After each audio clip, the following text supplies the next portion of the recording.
Saint Rita's public സ്കൂളാണ്. വിദ്യാർത്ഥികൾക്കും ജീവനക്കാർക്കും മാനസിക സമ്മർദ്ദം കൂടുമെന്നതിനാൽ 2 ദിവസം അവധി നൽകിയത്. സ്കൂൾ യൂണിഫോമിന്റെ ഭാഗമല്ലാത്ത ശിരോവസ്ത്രം അഥവാ ഹിജാബ് ധരിച്ചേ വരൂവെന്ന് ഒരു വിദ്യാർത്ഥിനിയുടെ രക്ഷിതാക്കൾ വാശി പിടിച്ചതിൽ തുടങ്ങി പുറത്തുനിന്ന് ചിലർ സ്കൂളിലെത്തി തർക്കമുണ്ടാക്കുന്നതിൽ വരെ കാര്യമെത്തി. വസ്ത്രധാരണത്തിന്റെ കാര്യത്തിൽ സ്കൂളുകൾക്ക് തീരുമാനമെടുക്കാമെന്നും പറ്റില്ലാത്തവർക്ക് മറ്റ് സ്കൂളുകളിൽ പഠിക്കാമെന്നും കേരള കർണാടക ഹൈക്കോടതികൾ ഹിജാബ് വിവാദത്തിൽ ഉത്തരവിട്ടതാണ്. ഇന്നും കൊച്ചിയിലെ സ്കൂൾ പോലീസ് സംരക്ഷണത്തിൽ തുറക്കാൻ ഹൈക്കോടതി അനുമതി നൽകി. ഹിജാബിന്റെ പേരിൽ സ്കൂളുകളിൽ നടപ്പാക്കുന്നത് ആരുടെ അജണ്ട? പ്രൈം ഡിബേറ്റ് ചർച്ച ചെയ്യും.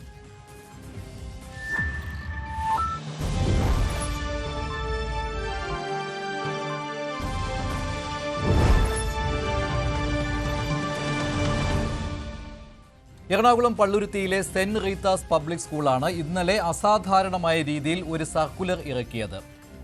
രക്ഷിതാക്കളുടെയും വിദ്യാർത്ഥികളുടെയും അധ്യാപക അനധ്യാപകരുടെയും മാനസിക സമ്മർദ്ദം കൂടുമെന്നതിനാൽ 2 ദിവസത്തേക്ക് ഇന്നും നാളെയും സ്കൂൾ അടച്ചിടുന്നു, പ്രവൃത്തി ദിവസമായിരിക്കില്ല എന്ന സർക്കുലറായിരുന്നു. ഇതിന് കാരണമായിട്ട് ചൂണ്ടിക്കാട്ടിയിരുന്നത് സ്കൂളിന്റെ ഭാഗമല്ലാത്ത ചിലർ വെളിയിൽ നിന്ന് വന്ന് ചില പ്രശ്നങ്ങൾ ഉണ്ടാക്കി എന്നതാണ്. വസ്ത്രധാരണത്തിന്റെ പേരിൽ പിന്നീടാണ് പുറത്തറിഞ്ഞത് ഇത് ഹിജാബിന്റെ പേരിലാണ് എന്ന്. ഒരു വിദ്യാർത്ഥിനി ഹിജാബ് ഇട്ട് വരുന്നു, ഇത് സ്കൂൾ അധികൃതർ തടഞ്ഞു. സ്കൂളിന്റെ യൂണിഫോമിന്റെ ഭാഗമല്ല ഹിജാബ് എന്ന കാര്യം രക്ഷിതാക്കളെ വിളിച്ചു വരുത്തി അവരെ അറിയിച്ചു. സ്കൂളിൽ ചേരുന്ന സമയത്ത് ജൂൺ മാസത്തിൽ സ്കൂളിലെ യൂണിഫോം പാലിക്കാം എന്ന ഉറപ്പ് രക്ഷിതാക്കൾ നൽകിയതാണ് എന്ന് സ്കൂൾ മാനേജ്മെന്റ് പറയുന്നു. എന്നാൽ അങ്ങനെ ഒരു ഉറപ്പ് നൽകിയിട്ടില്ല എന്ന് രക്ഷിതാക്കളും പറയുന്നു. പ്രശ്നം എന്താണെന്ന് വെച്ചാൽ അതിനുശേഷം വെളിയിൽ നിന്ന് ചിലരെ കൂട്ടിവന്ന് വിദ്യാർത്ഥിനിയുടെ രക്ഷിതാവ് ബഹളമുണ്ടാക്കി സ്കൂളിൽ. ഇത് സ്കൂൾ അധികൃതരുടെ മാനസിക സമ്മർദ്ദം കൂട്ടുന്നു, വിദ്യാർത്ഥികൾക്ക് പഠിക്കുവാനുള്ള സാഹചര്യം ഇല്ലാതാകുന്നു, മാനസിക നില തകരാറിലാകുന്നു. അതുപോലെ തന്നെ PTA ഒരു തീരുമാനമെടുത്തു, സ്കൂളിന് 2 ദിവസം അവധി നൽകാമെന്ന്. ഇങ്ങനെയൊരു അസാധാരണമായ ഒരു സർക്കുലറാണ് പള്ളുരുത്തിയിലെ സെന്റ് റീത്താസ് സ്കൂൾ പുറത്തിറക്കിയത്. ഇന്ന് ന്യൂസ് 18 ഈ വാർത്ത നൽകുകയും ചെയ്തു. ഇതിനിടെയാണ് സെന്റ് റീത്താസ് സ്കൂൾ ഹൈക്കോടതിയെ സമീപിച്ചതും പോലീസ് പ്രൊട്ടക്ഷനോടുകൂടി സ്കൂൾ തുറക്കുവാനുള്ള അനുമതി വാങ്ങിയതും. ഇതാണ് സംഭവം. ഇതിൽ സ്കൂൾ പ്രിൻസിപ്പൽ, സെന്റ് റീത്താസ് സ്കൂളിന്റെ പ്രിൻസിപ്പൽ തന്നെ ഇക്കാര്യം വിശദീകരിക്കുകയാണ്. ആദ്യം സ്കൂൾ പ്രിൻസിപ്പലിന്റെ വാക്കുകൾ കേൾക്കാം. നമ്മുടെ സ്കൂൾസിൻ്റെ റൂൾസ് ആൻഡ് റെഗുലേഷൻസ് അനുസരിച്ച് ഓൾറെഡി നമ്മൾ മെൻഷൻ ചെയ്തിട്ടുണ്ട്. ഒരു പ്രിസ്ക്രൈബ്ഡ് യൂണിഫോം സ്കൂളിനുണ്ട്. അത് മാനേജ്മെൻറ്റിൻ്റെ കീഴിൽ വരുന്നത് കൊണ്ട് മാനേജ്മെൻറ്റ് ഡിസിഷനുണ്ട് അത് ഈ ഒരു യൂണിഫോമിറ്റി കീപ്പ് ചെയ്യുക എന്നുള്ളത്. അതുപോലെ തന്നെയാണ് ഈ 30 വർഷമായിട്ട് കുട്ടികൾ അംഗീകരിക്കുന്നതും പാരൻസ് അംഗീകരിക്കുന്നതും അവരോട് നമ്മൾ അഡ്മിഷൻ എടുക്കുന്ന സമയത്ത് സംസാരിക്കുന്നതും. Still now there is no complaint from parents. Pant, shirt, coat for girls. Coat മുടി 2ആയിട്ട് പിന്നി റിബൺ ടൈ ചെയ്യണം എന്നുള്ളതാണ് നമ്മൾ പറഞ്ഞിരിക്കുന്നത്. നമ്മൾ ഓൾറെഡി അഡ്മിഷൻ എടുക്കുന്ന സമയത്ത് പാരൻ്റ് ഉൾപ്പെടെ കുട്ടിയോട് ഉൾപ്പെടെ നമ്മൾ പറഞ്ഞിട്ടുള്ള കാര്യമാണിത്. അവർ അംഗീകരിച്ച് നമുക്ക് യെസ് പറഞ്ഞ കാര്യമാണിത്. 4 മാസത്തേക്ക് കുട്ടി സെയിം ഇതിൽ തന്നെയാണ്, ഈ ഒരു നമ്മൾ പ്രിസ്ക്രൈബ് ചെയ്തിരിക്കുന്ന ആ ഒരു യൂണിഫോമിറ്റിയിൽ തന്നെയാണ് കുട്ടി വന്നിരുന്നത്. പക്ഷേ പെട്ടെന്നൊരു സുപ്രഭാതത്തിൽ കുട്ടി വന്ന് കയറുമ്പോൾ നമ്മൾ പാരൻസിനെ വിളിച്ചു. കുട്ടിയെ സേഫാക്കിയിട്ടാണ് നമ്മൾ പാരൻസിനെ വിളിച്ചത്. സംസാരിച്ചു, നമുക്കിങ്ങനെയാണല്ലോ അഡ്മിഷൻ എടുത്ത സമയത്ത് നമ്മൾ സംസാരിച്ചതാണ്. സാറും ഓക്കെ പറഞ്ഞു. ഇതെല്ലാം നമ്മൾ സംസാരിച്ച് കഴിഞ്ഞപ്പോൾ കുട്ടിയുടെ പാരൻറ്റും നമ്മളോട് ഓക്കെ പറഞ്ഞതാണ്. ഞാൻ 1.5 hours കഴിഞ്ഞപ്പോൾ ഞാൻ വിളിക്കാം, തീരുമാനം അറിയിക്കാമെന്ന് പറഞ്ഞിട്ട് പിന്നെ നമുക്കൊരു കോളും വന്നില്ല. നെക്സ്റ്റ് ഡേയിലും കുട്ടി ലീവാണ്. പിന്നീട് 10th കുട്ടി പിന്നെ ക്ലാസ്സിലോട്ട് വരുന്നത് സെയിം ആ ഒരു യൂണിഫോമിൽ. അപ്പോൾ പാരൻറ്റിനെ വിളിപ്പിച്ചു. കാരണം നമ്മുടെ ഭാഗത്തു നിന്നും കുട്ടിയെ നമുക്ക് പുറത്ത് വിടാൻ പറ്റില്ല. നമ്മൾ കുട്ടിയെ കോൺഫറൻസ് റൂമിൽ വിത്ത് പ്രസൻസ് ഓഫ് എ ടീച്ചർ നമ്മൾ ഇരുത്തി കഴിഞ്ഞിട്ട് നമ്മൾ പാരൻറ്റിനെ വിളിപ്പിച്ചു. പാരൻറ്റിനോട് സംസാരിക്കുമ്പോൾ പാരൻറ്റ് പറയുന്നത് ഇത് ഞങ്ങൾക്ക് അംഗീകരിക്കാൻ പറ്റില്ല എന്നുള്ള ഒരു കാര്യമാണ് പാരൻറ്റ് പറയുന്നത്. അതിനുശേഷമാണ് ഈ ഒരു ടീമിനെ 2-3 പേര് നമുക്കറിയില്ല അവർ ഉള്ളിലോട്ട് കയറി വരുന്നതും അവർ നമ്മളോട് സംസാരിക്കാൻ ആവശ്യപ്പെടുന്നതും. ശ്രീ ജോസ് ക്രിസ്റ്റഫർ സേവിയർ, താങ്കളൊരു പൊതുപ്രവർത്തകൻ കൂടിയാണല്ലോ, സ്കൂളുമായിട്ട് അടുത്ത ബന്ധമുള്ള ഒരാൾ കൂടിയാണ്. ലത്തീൻ സഭയ്ക്ക് കീഴിലുള്ള ഒരു സ്കൂളാണല്ലേ ഇത്, ഈ സെന്റ് റീത്താസ് സ്കൂൾ എന്ന് പറയുന്നത്. എന്താണ് യഥാർത്ഥത്തിൽ സംഭവിച്ചത്? ഹിജാബ് ധരിച്ചേ തീരൂ, ഹിജാബ് ധരിക്കാൻ അനുവാദം വേണം വിദ്യാർത്ഥിനിക്ക് എന്ന ആവശ്യം രക്ഷിതാക്കളുടെ ഭാഗത്ത് നിന്ന് മാത്രമല്ലല്ലോ ഉണ്ടായത്, പുറത്തു നിന്നുള്ള ആളുകൾ എന്ന് പറയുന്നുണ്ട്. ആരാണിവർ എന്ന് കൃത്യമായിട്ട് പറയുവാൻ കഴിയുമോ? എന്തായിരുന്നു അജണ്ട?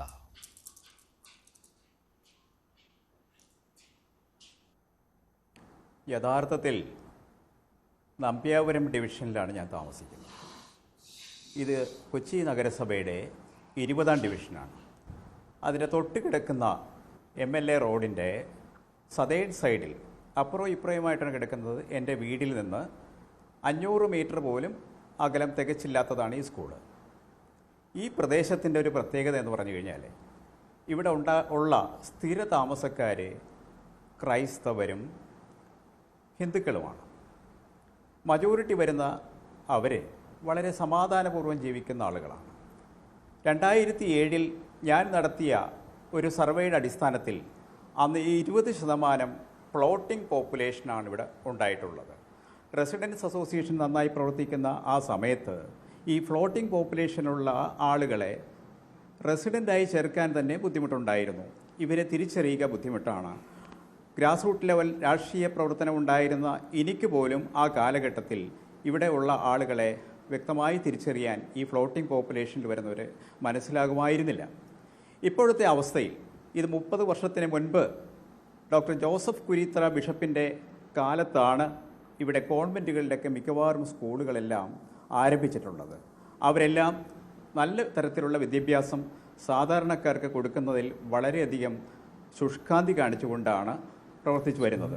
ഈ സെൻറ്റ് റീത്താസ് സ്കൂളിൻ്റെ പരിസരം ചതപ്പ് നിലമായിരുന്ന ഒരു പ്രദേശം ഇന്ന് അത് വളരെ കൃത്യമായ രൂപത്തിൽ അവരത് ശരിയാക്കി എടുക്കുകയും അവിടെ നല്ലൊരു വിദ്യാലയം നടത്തിക്കൊണ്ടു പോരുകയും ചെയ്യുന്നത് 3 പതിറ്റാണ്ട് പിന്നിട്ട് കഴിഞ്ഞു.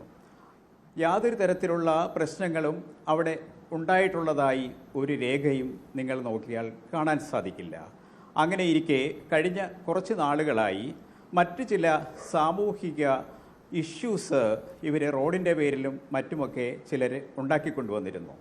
അത്തരത്തിൽ സാമൂഹിക ഇഷ്യൂ ഉണ്ടാക്കുന്ന ആളുകൾ തീവ്ര ഇസ്ലാമിക പ്രസ്ഥാനത്തിൻ്റെ ബന്ധത്തിലുള്ളവരാണെന്ന് ഒളിഞ്ഞും തെളിഞ്ഞും പലർക്കും പറയാനും മനസ്സിലാക്കാനും സാധിച്ചിട്ടുണ്ട്. അത്തരത്തിൽ ഇപ്പോൾ ഇവിടെ താമസിക്കുന്നു എന്ന് അവകാശപ്പെടുന്ന പലരും ഇവിടെ താമസിക്കുന്നവരോ പ്രശ്നമുണ്ടാക്കുന്നവരിൽ ഇവിടെ ഉള്ളവരോ ആയിരിക്കുന്നില്ല എന്നുള്ളതാണ് അതിൻ്റെ വാസ്തവം. ഈ നടക്കുന്ന പ്രശ്നത്തിൽ തീവ്ര ഇസ്ലാമിക പ്രസ്ഥാനത്തിൻ്റെ 3ലധികം പേർ ഈ പ്രശ്നത്തിൽ ഇടപെട്ടിട്ടുള്ളതായിട്ടാണ് എനിക്ക് മനസ്സിലാക്കാൻ സാധിച്ചിട്ടുള്ളത്. അത് ഏതെങ്കിലും സംഘടനയിൽപ്പെട്ട ആളുകളാണോ? അങ്ങനെ പറയാൻ പറ്റുമോ?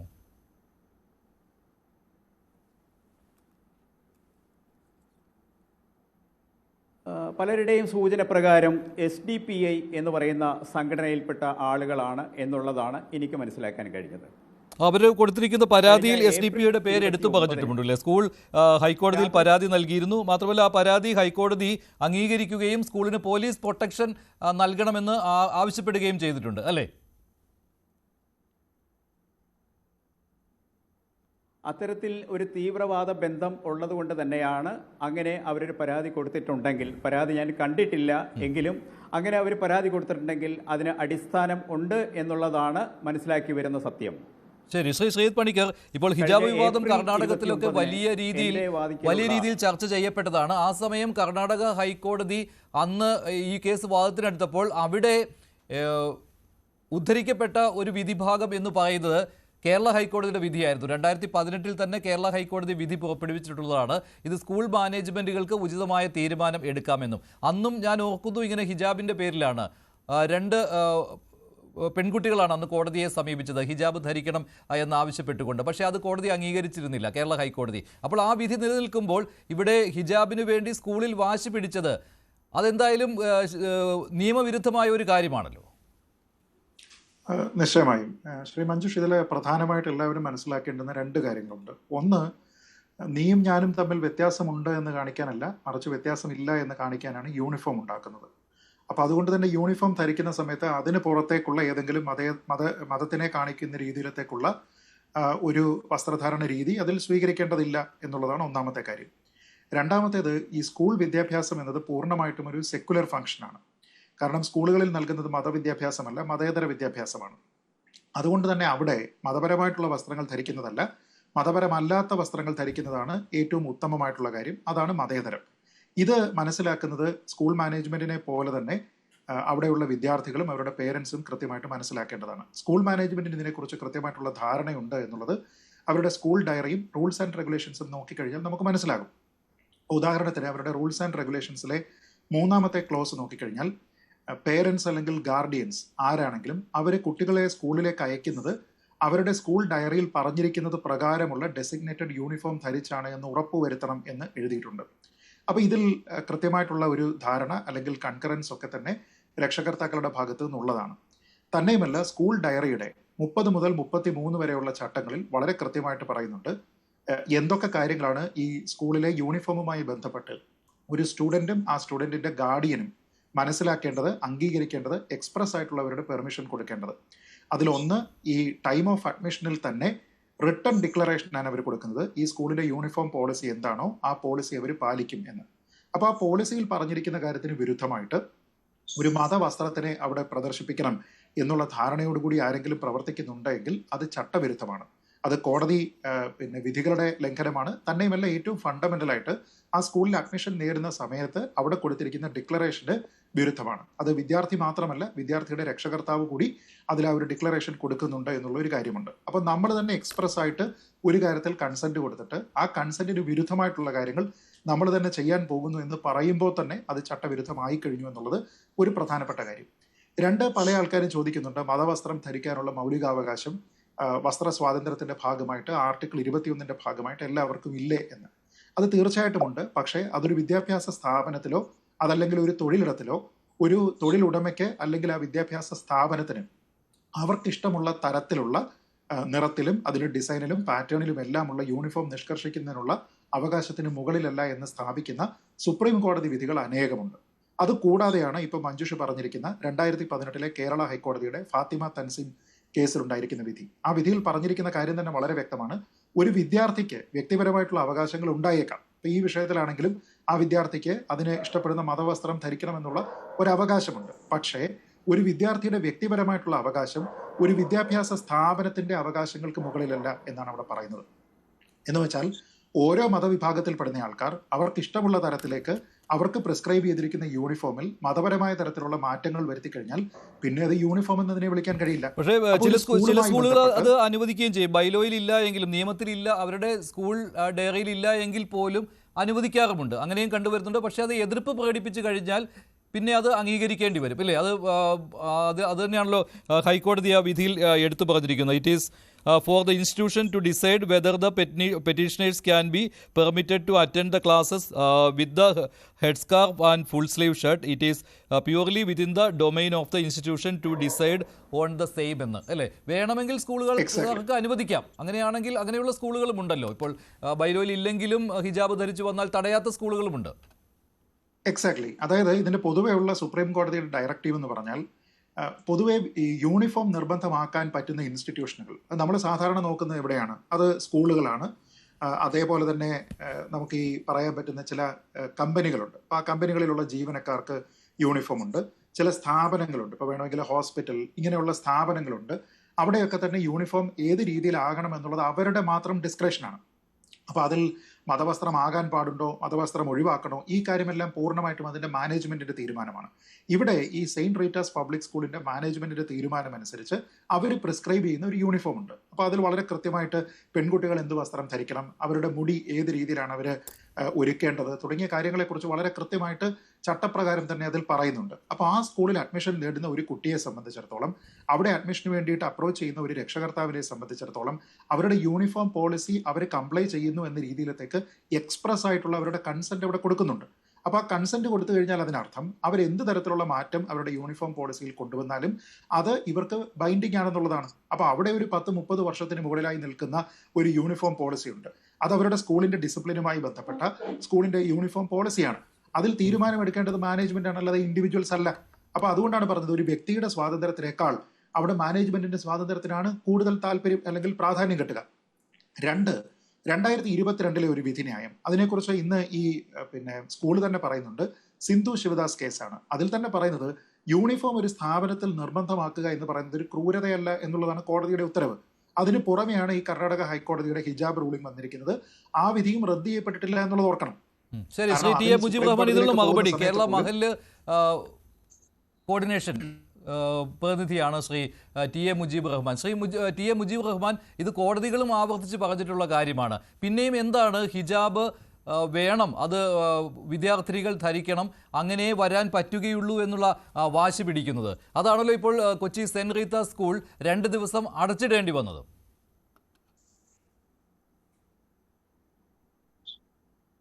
ഞാൻ ആദ്യമായിട്ട് സംസാരിക്കാൻ ഉദ്ദേശിക്കുന്നത് നമ്മുടെ തുടക്കത്തിൽ ചർച്ചയ്ക്ക് തുടക്കം കുറിച്ച പൊതുപ്രവർത്തകൻ എന്നുള്ള നിലയിൽ നിങ്ങൾ പരിചയപ്പെടുത്തിയ ജോസ് ക്രിസ്റ്റഫർ സേവ്യർ. അദ്ദേഹം താമസിക്കുന്ന പ്രദേശമായ എറണാകുളം ജില്ലയിലെ തൃപ്പൂണിത്തുറ നിയോജക മണ്ഡലത്തിലെ പള്ളുരുത്തി പ്രദേശത്തെക്കുറിച്ച് അദ്ദേഹം സൂചിപ്പിക്കുകയുണ്ടായി. അവിടെ സൂചിപ്പിച്ചപ്പോൾ അദ്ദേഹം പറഞ്ഞു അവിടെ ക്രൈസ്തവരും ഹിന്ദുക്കളും താമസിക്കുന്നൊരു പ്രദേശമാണ്. പിന്നെ അവിടെ താമസിക്കുന്നു എന്ന് പറയുന്ന ചില തീവ്ര മുസ്ലിം സംഘടനകളുടെയോ അല്ലെങ്കിൽ മുസ്ലിങ്ങൾ, അപ്പോൾ അവിടെ മുസ്ലിങ്ങൾ ആരുമില്ല, നിലവിൽ അവിടെ താമസിക്കുന്നു എന്ന് പറയുന്ന ഈ ആസാമിലൊക്കെ പറയുന്ന പോലെ എവിടെ നിന്നോ കടന്നുകൂടിയ കുറച്ച് ആളുകൾ എന്നുള്ള രീതിയിലൊക്കെ അദ്ദേഹം സംസാരിച്ചു. അപ്പോൾ അതോടൊപ്പം തന്നെ അദ്ദേഹം പറഞ്ഞു അവിടെ 30 വർഷത്തോളം സ്ഥാപിച്ച ആ സ്ഥാപനത്തെക്കുറിച്ച് അദ്ദേഹം സംസാരിക്കുകയുണ്ടായി. ഞാൻ ആ പൊതുപ്രവർത്തകനെന്ന് നിങ്ങൾ വിശേഷിപ്പിച്ചിട്ടുള്ള അദ്ദേഹത്തോട് പറയുന്നത്, പള്ളുരുത്തി എന്ന പ്രദേശത്തെക്കുറിച്ച് താങ്കൾ സംസാരിക്കുമ്പോൾ നമ്മൾ ജീവിക്കുന്നത് ഇന്ത്യ മഹാരാജ്യത്താണ്. ഇന്ത്യ രാജ്യത്തിന് അതിൻ്റേതായിട്ടുള്ള ഒരു മതേതരത്വ മൂല്യമുണ്ട്. ഇന്ത്യ രാജ്യത്തെ ഹിന്ദുവിനും മുസൽമാനും ക്രൈസ്തവനും അവൻ്റെ മതമനുസരിച്ച് ജീവിക്കുവാനുള്ള അവകാശമുണ്ട്. അത് സ്കൂളിലാണെങ്കിലും അത് പൊതു ഇടങ്ങളിലാണെങ്കിലും മാർക്കറ്റിലാണെങ്കിലും ഓരോ വിശ്വാസിക്കും അവൻ്റെ മതമനുസരിച്ച് ജീവിക്കുവാനുള്ള അവകാശം രാജ്യത്തെ ഭരണഘടന നൽകിയിട്ടുള്ളപ്പോൾ ആ ഭരണഘടനയുടെ കീഴിൽ ജീവിക്കുന്ന കേരളത്തിലെ എറണാകുളം ജില്ലയിലെ പള്ളുരുത്തിയിലെ ഈ പറയപ്പെടുന്ന സ്കൂള് ഏതെങ്കിലും രീതിയിൽ അവരുടേതായിട്ടുള്ളൊരു ഭരണഘടന എഴുതി ചേർത്തുകൊണ്ട് ഇവിടെ ഇന്ത്യ രാജ്യത്തിൻ്റെ ഭരണഘടനയൊന്നും അംഗീകരിക്കാൻ കഴിയില്ല, ഞങ്ങൾ എഴുതി തരുന്ന ഈ ഭരണഘടന അനുസരിച്ചുകൊണ്ട് നിങ്ങൾ ജീവിക്കണമെന്ന് പറഞ്ഞാൽ അത് ഒരു മതേതര രാജ്യത്ത് പറയാൻ പറ്റും. പക്ഷേ ഇക്കാര്യത്തിൽ അവരല്ല, അത് കോടതികളും പലതവണ ഇക്കാര്യം പറഞ്ഞതുകൊണ്ടാണ്. അത് കോട്ട് ചെയ്താണ്. ഇവിടെ ശ്രീജിത്ത് സംസാരിച്ചപ്പോൾ അത് കോട്ട് ചെയ്തിരുന്നു, ഞാനും അത് പറഞ്ഞിരുന്നു. കേരള ഹൈക്കോടതിയുടെയും കർണാടക ഹൈക്കോടതിയുടെയും ഒക്കെ വിധികൾ നിലനിൽക്കുന്നുണ്ട്. അതിലേറ്റവും പ്രധാനം കേരളത്തിൽ 2018 കേരള ഹൈക്കോടതിയുടെ വിധിയാണ്. അന്നും ഏതാണ്ട് സമാനമായ ഒരു സംഭവമായിരുന്നു. അപ്പോൾ സ്കൂൾ മാനേജ്മെന്റുകൾ അവരുടേതായ ഭരണഘടന ഉണ്ടാക്കുന്നുണ്ട് എങ്കിൽ പോലും അത് കോടതികളിൽ നിന്ന് അംഗീകാരം നേടുന്നുണ്ട്. ശ്രീ മുജീബ് റഹ്മാൻ, നിങ്ങൾ തർക്കം ഉന്നയിക്കുന്നുണ്ട്, പക്ഷേ സ്കൂൾ മാനേജ്മെന്റുകൾ രാജ്യത്തിന്റെ ഭരണഘടനയ്ക്ക് കീഴിൽ നിന്നുകൊണ്ടാണ് അവരുടെ ഭരണഘടന ഉണ്ടാക്കേണ്ടത്. രാജ്യത്തെ അല്ല, അത് ഭിന്നമായിരുന്നുവെങ്കിൽ കോടതികൾ മറിച്ച് വിധിച്ചേനെ. അല്ല, അത് ഭിന്നമായി അത് വ്യത്യസ്തമായിരുന്നുവെങ്കിൽ കോടതികൾ അത് കണ്ടേനെ. ഒരു മുസ്ലിമിനെ സംബന്ധിച്ചിടത്തോളം ആ മുസ്ലിം അവനിക്ക് ഈ രാജ്യത്തെ ഭരണഘടനയെ അനുശാസിക്കുന്ന അവകാശങ്ങൾ അനുസരിച്ച് ജീവിക്കുന്നതാണ്. അല്ലാതെ ഈ പറയപ്പെടുന്ന രീതിയിൽ ഏതെങ്കിലും ഒരു സ്കൂള്, ഈ പറയപ്പെടുന്ന സെന്റ് റീത്ത സ്കൂള് എന്തെങ്കിലും എഴുതി വെച്ചാൽ അതനുസരിച്ച് ജീവിക്കേണ്ട ബാധ്യതയില്ല. അതിൽ ഒരു കാര്യം കൂടി ഞാനൊരു ക്ലാരിഫിക്കേഷന് വേണ്ടി പറയുന്നു. ഇവിടെ സംസാരിച്ച ശ്രീജിത്ത് പണിക്കർ ഉൾപ്പെടെയുള്ളവർ പറഞ്ഞു, ഒരു സ്കൂളിലെ ഒരു യൂണിഫോം നിശ്ചയിച്ചിട്ടുണ്ടെങ്കിൽ ആ യൂണിഫോം അംഗീകരിക്കാൻ ആ സ്കൂളിൽ പഠിക്കുന്ന കുട്ടികൾ തയ്യാറാകണമെന്ന് പറഞ്ഞു. അവിടെ ഞാനിന്ന് വരുന്ന വഴിക്ക് ആ കുട്ടിയുടെ രക്ഷകർത്താവ് അനസുമായി ഞാൻ സംസാരിച്ചിരുന്നു. ഞാൻ പള്ളുരുത്തി SI ഞാൻ ഫോണിൽ വിളിച്ചു, അദ്ദേഹത്തെ കിട്ടിയില്ല, ഫോണിൽ അൽത്താഫിനെ കിട്ടിയിരുന്നില്ല. അതിൽ അദ്ദേഹം കൃത്യമായി പറഞ്ഞിട്ടുണ്ട്, എൻ്റെ കുട്ടി ആ സ്കൂൾ അനുശാസിക്കുന്ന അതേ കളറുള്ള അതേ രീതിയിലുള്ള യൂണിഫോം തന്നെയാണ് കുട്ടി ഇട്ടിട്ടുള്ളത്. പക്ഷേ എൻ്റെ മതം അനുശാസിക്കുന്ന രീതിയിൽ ആ കുട്ടിയുടെ തലയിൽ ഒരു തട്ടനിട്ടു. അതോടുകൂടി തന്നെ എനിക്ക് കാര്യം സൂചിപ്പിക്കാനുള്ളത്, ആ കുട്ടിയുടെ മതവിശ്വാസം അനുസരിച്ചുകൊണ്ട് സ്കൂളിലേക്ക് കടന്നു ചെല്ലുമ്പോൾ അവളുടെ മതവിശ്വാസം ഇവിടെ ഈ സ്കൂളിൻ്റെ യൂണിഫോമിന് വിരുദ്ധമാണ്. അതുകൊണ്ട് തന്നെ നിൻ്റെ തലയിലുള്ള തട്ടൻ അഴിച്ചു വെച്ചിട്ടേ ഈ സ്കൂളിൻ്റെ കോമ്പൗണ്ടിലേക്ക് കയറാൻ പാടുള്ളൂ എന്ന് പറയുന്നത് ഏതെങ്കിലും RSSൻ്റെയോ അതില്ലെങ്കിൽ ഏതെങ്കിലും സംഘപരിവാറിൻ്റെയോ സ്കൂളിലല്ല. ഈ രാജ്യത്തെ മറ്റൊരു ന്യൂനപക്ഷമായ ക്രൈസ്തവ വിഭാഗം നടത്തപ്പെടുന്ന ആ ക്രൈസ്തവ സഭയുടെ നേതൃത്വത്തിലുള്ള സെന്റ് റീറ്റാസ് സ്കൂളിലെ ഹെഡ് മിസ്സസ്, ആ പറയുന്ന ഹെഡ് മിസ്സസിനെ സംബന്ധിച്ചിടത്തോളം ഒരു കന്യാസ്ത്രീയാണ്. ആ കന്യാസ്ത്രീ ആയിട്ടുള്ള ആ ഹെഡ് മിസ്സസ് അവരുടെ മതത്തിൻ്റെ ശാസ്ത്രങ്ങൾ അനുസരിച്ചു കൊണ്ടുള്ള വേഷം ധരിച്ചുകൊണ്ട് പറയുന്നു, ഞാൻ എൻ്റെ ഈ മതത്തിൻ്റെ ശാസന അനുസരിച്ച് കൊണ്ടുള്ള ഈ ശിരോവസ്ത്രം ഞാൻ ധരിക്കും, പക്ഷെ നീ അത് ധരിക്കാൻ പാടില്ല എന്ന് പറയുന്നത് ഇക്കാര്യമാണ് ഇന്ന് പൊതുവെ ചൂണ്ടിക്കാണിക്കപ്പെട്ടിരിക്കുന്നത്. ഇത് ഹിജാബ് അവിടെ അനുവദിക്കണം എന്ന് ആവശ്യം ഉന്നയിക്കുന്നവർ പ്രധാനമായും ചൂണ്ടിക്കാണിക്കുന്ന ഇതാണ്. കാരണം കന്യാസ്ത്രീകൾ അവിടെ ശിരോവസ്ത്രം അണിഞ്ഞുകൊണ്ടാണ് ഹിജാബിനെ വിലക്കുന്നത് എന്ന് ചർച്ചയിലേക്ക് കൊണ്ടുപോകുന്നത്. അദ്ദേഹം ക്രോസ് ടോക്കാണ്, അദ്ദേഹം സംസാരിച്ചുകൊണ്ടിരിക്കുകയാണ്, ഞാൻ മറുപടി പറയട്ടെ. നോക്കൂ, അദ്ദേഹം ഇതുവരെ പറഞ്ഞിരിക്കുന്ന കാര്യത്തിൽ പ്രധാനപ്പെട്ട 2-3 പ്രശ്നങ്ങളുണ്ട്. ഒന്ന്, അദ്ദേഹം പറയുന്നത് മതസ്വാതന്ത്ര്യം അനുസരിച്ച് നമ്മുടെ നാട്ടിലുള്ള ആൾക്കാർക്ക് സ്കൂളുകളിൽ ഉൾപ്പെടെ ജീവിക്കാനുള്ള സ്വാതന്ത്ര്യം നമ്മുടെ ഭരണഘടന അനുവദിക്കുന്നുവെന്നാണ്. അങ്ങനെ ഇല്ല. എല്ലാ ഇടങ്ങളിലും നമുക്ക് മതസ്വാതന്ത്ര്യം അനുവദിക്കപ്പെടുന്നില്ല എന്നുള്ളത് അദ്ദേഹം ആദ്യം തന്നെ മനസ്സിലാക്കണം. സ്കൂളുകളിൽ ഒരു സ്കൂളിന്റെ മാനേജ്മെന്റിന് അവർക്കിഷ്ടമുള്ള രീതിയിലത്തേക്കുള്ള യൂണിഫോം പ്രിസ്ക്രൈബ് ചെയ്യുന്നതിന് വേണ്ടിയിട്ട് സുപ്രീം കോടതി തന്നെ അനുവാദം നൽകിയിട്ടുണ്ട്. അത് സ്കൂളുകളിൽ മാത്രമല്ല, തൊഴിലിടങ്ങളിലും അത് തന്നെയാണ്. അത് നമ്മുടെ നാട്ടിലുള്ള കോമൺ അക്സെപ്റ്റഡ് ആയിട്ടുള്ള ലോയാണ്. അതായത് സുപ്രീം കോടതി തന്നെ പറഞ്ഞിരിക്കുന്നത് വിദ്യാഭ്യാസ സ്ഥാപനങ്ങളിലോ തൊഴിലിടങ്ങളിലോ തൊഴിലുടമയ്ക്ക് അല്ലെങ്കിൽ വിദ്യാഭ്യാസ സ്ഥാപനത്തിന്റെ മാനേജ്മെന്റിന് അവർക്കിഷ്ടമുള്ള യൂണിഫോം ഏതാണോ അത് നിഷ്കർഷിക്കാം. അതിന്റെ നിറം എല്ലാം അത് തന്നെയാണ് ഞാൻ ധരിക്കുന്നത് എന്ന് പറഞ്ഞുകൊണ്ട് അതിന് പുറമെ ആ വസ്ത്രത്തിന്റെ ഭാഗമല്ലാത്ത മറ്റൊരു വസ്ത്രം ധരിച്ചു കഴിഞ്ഞാൽ അത് യൂണിഫോമിന്റെ വയലേഷനാണ്. ഒന്നാമത്തെ കാര്യം. രണ്ട്, ഒരു സ്കൂളിലേക്ക് ഒരു കുട്ടിയെ ചേർക്കുന്ന സമയത്ത് അവിടെയുള്ള രക്ഷകർത്താവിന് കൃത്യമായിട്ട് അറിയാം ഈ സ്കൂളിലുള്ള യൂണിഫോം എന്താണ് എന്ന്. അതുകൊണ്ട് തന്നെ ആ യൂണിഫോം എൻ്റെ കുട്ടിക്ക് അപ്ലൈ ചെയ്യാനായിട്ട് ഞാൻ സന്നദ്ധനാണ് എന്ന് പറഞ്ഞുകൊണ്ട് അവരുടെ മാനുവലിൽ 2 ഇടങ്ങളിലായി പ്രത്യേകം പറയുന്ന കാര്യത്തിൽ ഒപ്പിട്ട് കൊടുത്ത് എക്സ്പ്രസ് പെർമിഷനോട് കൂടിയിട്ട് ഈ കുട്ടിയെ സ്കൂളിൽ വിട്ടിട്ട് അത് പറ്റില്ല, എനിക്ക് എൻ്റെ ഇഷ്ടത്തിൽ മാത്രമേ കുട്ടിയെ വിടാൻ പറ്റൂ എന്ന് പറയുന്നത് ചട്ടവിരുദ്ധമായിട്ടുള്ള ഒരു കാര്യമാണ്. അടുത്തത് അദ്ദേഹം പറഞ്ഞിരിക്കുന്നത് സ്കൂളിന്റെ കോമ്പൗണ്ടിൽ പ്രവേശിക്കുന്നതിന് തന്നെ അതിന് വിലക്കുണ്ട് എന്നാണ്. പല സ്ഥലങ്ങളിലും അങ്ങനെയല്ല. ഇപ്പോൾ കർണാടകയിലെ കേസ് പരിഗണിച്ചു കഴിഞ്ഞാൽ തന്നെ അവിടെ കോടതി പറഞ്ഞിരുന്നത് നിങ്ങൾക്ക് സ്കൂളിന്റെ കോമ്പൗണ്ടിൽ തട്ടമിട്ട് പ്രവേശിക്കുന്നതിന് കുഴപ്പമില്ല, പക്ഷേ ക്ലാസ് നടക്കുന്ന സമയത്ത് ക്ലാസ് മുറിയിൽ വെച്ച് നിങ്ങൾക്ക് ഹിജാബ് ധരിക്കാൻ പറ്റില്ല എന്ന് മാത്രമാണ്. 3, അദ്ദേഹം പറഞ്ഞിരിക്കുന്നത് കന്യാസ്ത്രീ അവരുടെ മതപരമായിട്ടുള്ള വസ്ത്രം ധരിച്ചിട്ടാണ് ക്ലാസ് എടുക്കുന്നത്, ഹെഡ് മിസ്ട്രസ് അത് തന്നെയാണ് ധരിക്കുന്നത്, അവർക്കാകാം കുട്ടിക്കാവില്ല എന്നുള്ളതാണ്. ഇവിടെ പ്രധാനപ്പെട്ട കാര്യം, ഇവിടെ ഈ യൂണിഫോം എന്ന് പറയുന്നത് പ്രിസ്ക്രൈബ് ചെയ്യപ്പെടുന്നത് ഒരു വിദ്യാഭ്യാസ സ്ഥാപനത്തിലെ കുട്ടികൾക്കാണ് യൂണിഫോം, അല്ലാതെ ഇവിടെ പഠിപ്പിക്കുന്ന ആൾക്കാർക്കല്ല. എങ്ങനെയാണ് ഈ കന്യാസ്ത്രീകൾക്ക് ഈ സ്കൂൾ അനുവദിക്കപ്പെട്ട് കിട്ടുന്നത്? അത് ഇതേപോലെ തന്നെ ന്യൂനപക്ഷ സ്ഥാപനങ്ങൾക്ക് ന്യൂനപക്ഷ വിഭാഗങ്ങൾക്ക് വിദ്യാഭ്യാസ സ്ഥാപനങ്ങൾ അനുവദിക്കാമെന്നുള്ള നിയമത്തിന്റെ അടിസ്ഥാനത്തിലാണ്. അതായത് താങ്കൾ പറഞ്ഞിരിക്കുന്നത് പോലെ തന്നെ മൈനോറിറ്റീസിന് വിദ്യാഭ്യാസ രംഗത്ത് അവരുടെ പ്രവർത്തനങ്ങൾ വ്യാപിപ്പിക്കുന്നതിന്റെ ഭാഗമായിട്ട് കേന്ദ്ര സർക്കാർ കൊണ്ടുവന്നിരിക്കുന്ന നിയമത്തിനനുസരിച്ചാണ് നമ്മുടെ നാട്ടിൽ ന്യൂനപക്ഷ വിഭാഗങ്ങളൊക്കെ തന്നെ സ്കൂൾ നടത്തുന്നത്. അങ്ങനെ സ്കൂൾ നടത്തുന്ന സ്ഥലത്ത് അവരുടേതായിട്ടുള്ള മതപരമായിട്ടുള്ള കാര്യങ്ങൾ ഉപയോഗിക്കാൻ പാടില്ല എന്ന് നിയമമില്ല. അതുകൊണ്ട് തന്നെ ഒരു ഹെഡ് മിസ്ട്രസിന് അവരുടെ മതവസ്ത്രമോ അവരുടെ ശിരോവസ്ത്രമോ ധരിക്കാം, ക്ലാസ് എടുക്കുന്ന ആൾക്കാർക്ക് ധരിക്കാം. പക്ഷെ എന്ന് കരുതി അതേപോലെ അല്ല അവിടെ വരുന്ന ആൾക്കാർക്ക്. ഒരു ഇൻസ്റ്റിറ്റ്യൂഷനിൽ നമ്മൾ ചെല്ലുന്ന സമയത്ത് അവിടുത്തെ ഡ്രസ് കോഡ് ആർക്കാണോ ആപ്ലിക്കബിൾ അവരാണത് ചെയ്യുക. ഇപ്പോൾ നിങ്ങളൊരു കേസിൽ പ്രതിയായിട്ട് കോടതിയിലേക്ക് പോവുകയാണെങ്കിൽ നിങ്ങൾ ഇന്ന വസ്ത്രം ധരിക്കണമെന്ന് യാതൊരു വിധത്തിലുള്ള നിർബന്ധവുമില്ല. പക്ഷെ നിങ്ങൾക്ക് വേണ്ടി അവിടെ ഹാജരാകുന്ന അഭിഭാഷകന് ഒരു ഡ്രസ് കോഡുണ്ട്, അഭിഭാഷകന് അത് ധരിച്ചേ മതിയാകും. നിങ്ങളൊരു പരാതി പറയാനായിട്ട് പോലീസ് സ്റ്റേഷനിൽ പോകുമ്പോൾ നിങ്ങൾക്ക് ഇഷ്ടമുള്ള വസ്ത്രം നിങ്ങൾക്ക് ധരിക്കാം. പക്ഷെ അവിടെ നിങ്ങളുടെ ഈ പരാതി കേൾക്കുന്ന പോലീസ് ഉദ്യോഗസ്ഥൻ ഡ്യൂട്ടിയിലാണെങ്കിൽ ഒരു വസ്ത്രം ധരിച്ചേ പറ്റൂ. അപ്പൊ എല്ലാ ആൾക്കാർക്കും ഈ യൂണിഫോം എന്ന് പറയുന്നത് പ്രിസ്ക്രൈബ് ചെയ്യുന്നില്ല. ആർക്കാണോ പ്രിസ്ക്രൈബ് ചെയ്യപ്പെടുന്നത് ആ പ്രിസ്ക്രൈബ് ചെയ്യപ്പെടുന്ന ആൾക്കാർ അത് ചെയ്യണം. അതല്ലാതെ അതിന് ഈ പഠിപ്പിക്കാൻ വരുന്ന അധ്യാപിക ധരിച്ചിരിക്കുന്ന ശിരോവസ്ത്രത്തെയും പഠിക്കാൻ വരുന്ന കുട്ടി ധരിച്ചിരിക്കുന്ന ഹിജാബിനെയും തമ്മിൽ താരതമ്യം ചെയ്യുക എന്ന് പറഞ്ഞാൽ നിങ്ങൾക്ക് അതിന്റെ ഫണ്ടമെന്റൽ ആയിട്ടുള്ള തത്വം അറിയില്ല എന്നുള്ളതാണ്. അങ്ങനെ നോക്കിയാൽ ഇത് നടക്കില്ല. ഇതേ കാര്യം കൊണ്ട് നമുക്ക് മാർക്കറ്റിൽ ഇത് കൊണ്ടുപോകാം. ഹിജാബ് ഇട്ടുകൊണ്ട് നമുക്ക് മാർക്കറ്റിൽ പോകാം, ഹിജാബ് ഇട്ടുകൊണ്ട് നമുക്ക് പൊതു നിരത്തുകളിൽ പോകാം, ഹിജാബ് ഇട്ടുകൊണ്ട് നമുക്ക് ആരാധനാലയങ്ങളിൽ പോകാം, മാളുകളിൽ പോകാം, ഷോപ്പിംഗ് മാളുകളിൽ പോകാം എന്ന് പറഞ്ഞ് ആ കുട്ടി അതേപോലെ തന്നെ അതേ വസ്ത്രം തന്നെയാണല്ലോ ധരിച്ചിരിക്കുന്നത്, അതേ കളറാണല്ലോ എന്ന് പറഞ്ഞുകൊണ്ട് ഹിജാബ് ധരിച്ചുകൊണ്ട് ഹിജാബ് നിരോധിക്കപ്പെട്ടിരിക്കുന്ന അത് യൂണിഫോമിന്റെ ഭാഗമല്ലാത്ത ഒരു സ്ഥലത്തേക്ക് പോകാനായിട്ട് കഴിയുമോ? കഴിയില്ല. അപ്പോൾ ശ്രീ മുജീബ് റഹ്മാൻ, നിങ്ങൾ ഇതുകൊണ്ടാണോ നിങ്ങൾ ഇങ്ങനെ ഹിജാബ് ധരിപ്പിക്കണം, അതെന്തായാലും അനുവദിച്ചേ പറ്റൂ എന്ന് വാശി പിടിച്ചുകൊണ്ടിരിക്കുന്ന സ്കൂളുകളിൽ?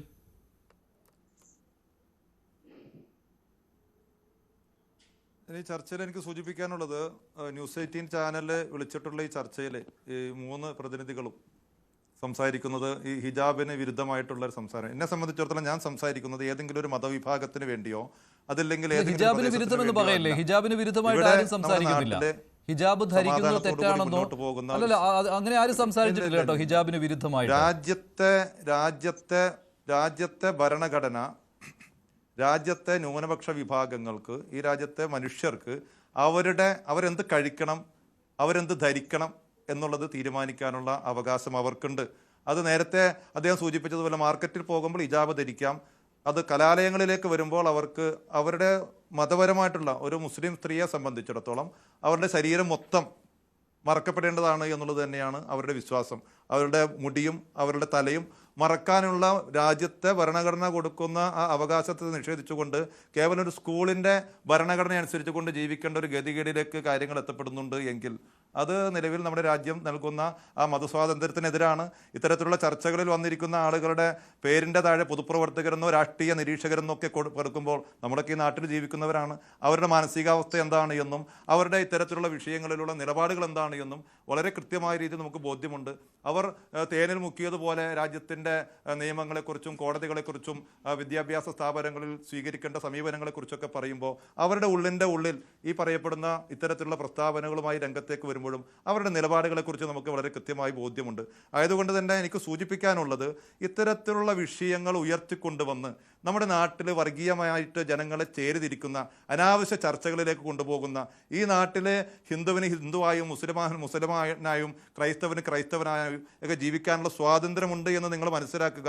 അതോടൊപ്പം തന്നെ ഞാനൊരു കാര്യം ചോദിക്കട്ടെ, നേരത്തെ നമ്മൾ രാഷ്ട്രീയ നിരീക്ഷകൻ ഒരു കാര്യം സൂചിപ്പിച്ചിരുന്നല്ലോ, അവിടെ വിദ്യാർത്ഥികൾക്ക് അവരുടെ മതവിശ്വാസം അനുസരിച്ചുകൊണ്ട്, ഞാൻ ഒന്നുകൂടി അടിവരയിട്ട് പറയുന്നു, ആ വിദ്യാർത്ഥിനി ആ സ്കൂളിലെ യൂണിഫോം ഒഴിവാക്കപ്പെട്ടിട്ടില്ല.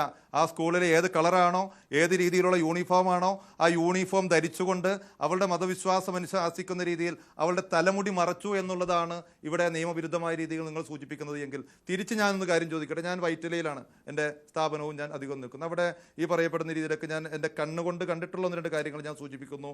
അവിടെ ലക്ഷ്യ എന്ന് പറയുന്നൊരു സ്ഥാപനമുണ്ട്. ആ ലക്ഷ്യ എന്ന് പറയുന്ന സ്ഥാപനത്തിൽ ഞാൻ എല്ലാ ദിവസവും കാണുന്ന ഒരു വിദ്യാർത്ഥിനിയുണ്ട്. അവർ കന്യാസ്ത്രീയാണ്.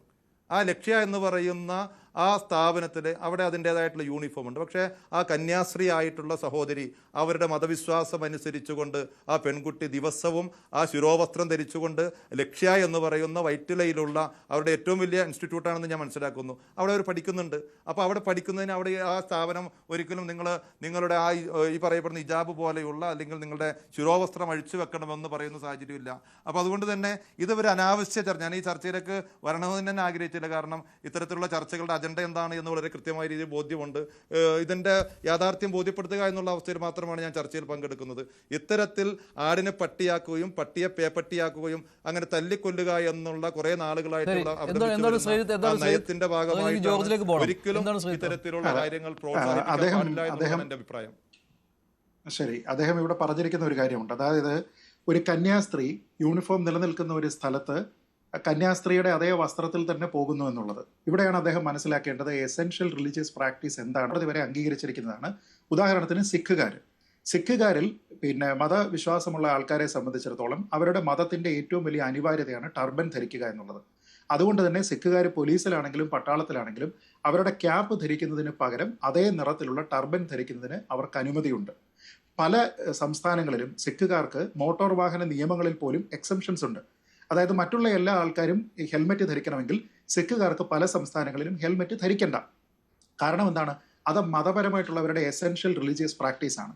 പക്ഷേ ഈ കർണാടകയിലെ കേസിലാണെങ്കിലും കേരളത്തിലെ കേസിലാണെങ്കിലും സുപ്രീം കോടതി ഹിജാബ് വിഷയം പരിഗണിക്കുന്ന സമയത്താണെങ്കിലും നമ്മുടെ നാട്ടിലുള്ള പ്രശസ്തരായിട്ടുള്ള പല ഇസ്ലാം പണ്ഡിതന്മാരെയും സമീപിച്ച് എന്താണ് ഹിജാബിന്റെ അവസ്ഥ, അത് ഒരു എസെൻഷ്യൽ റിലീജിയസ് പ്രാക്ടീസ് ആണോ എന്ന് അവരോട് ആരാഞ്ഞിരുന്നു.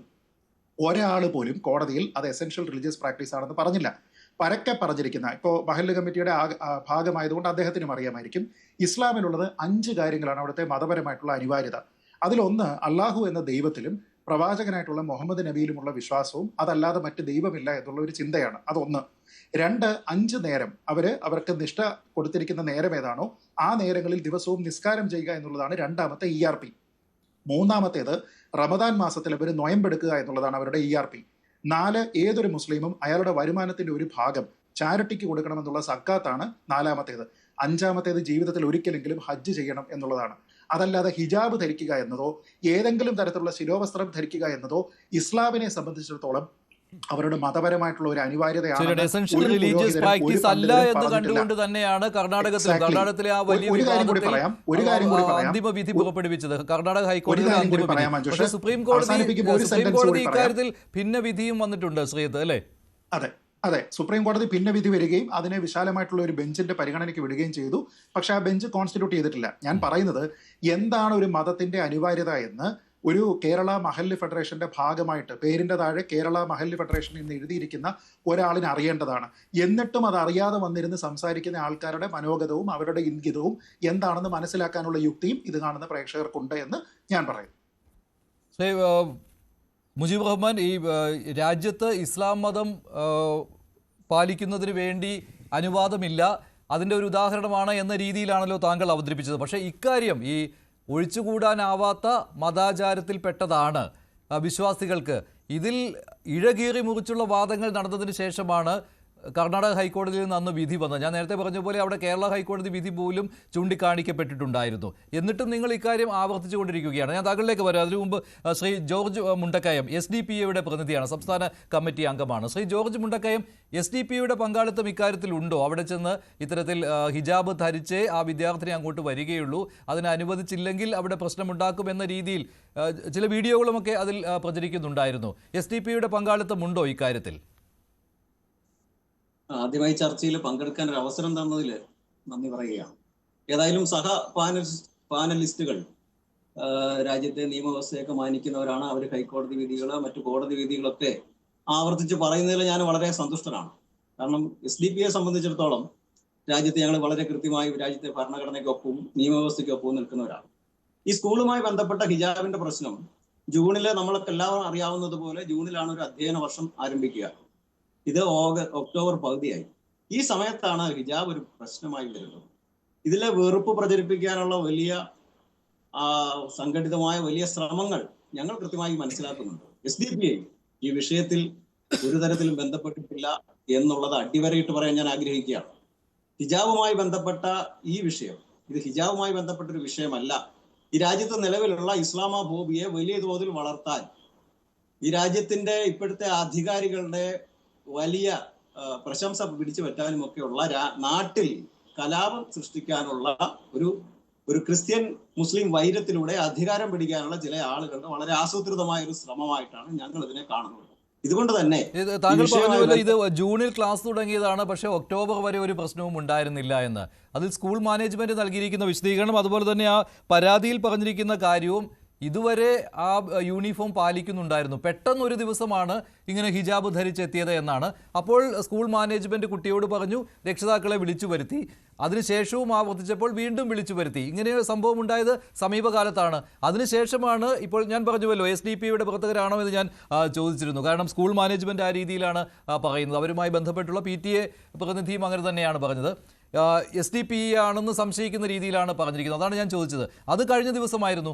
അപ്പോൾ താങ്കൾ പറഞ്ഞു ഇതൊരു പ്രത്യേക അജണ്ടയുടെ ഭാഗമാണോ ഈ സമയത്ത് ഇത് ഉയർത്തിക്കൊണ്ട് വന്നത് എന്ന് വെച്ചാൽ അത് ഉയർത്തിക്കൊണ്ട് വന്നത് സ്കൂളുകാരല്ല എന്നാണ് ഈ പൊതുവെ രണ്ട് കൂട്ടരുടെ അഭിപ്രായം നോക്കുമ്പോൾ കാണാൻ കഴിയുന്നത്. രണ്ടു കൂട്ടരല്ലല്ലോ ഇതിലുള്ളത്. ഇത് മൂന്നാമത് ആ പഠിക്കുന്ന കുട്ടി കൂടി ഇതിനകത്ത് കക്ഷിയാണല്ലോ.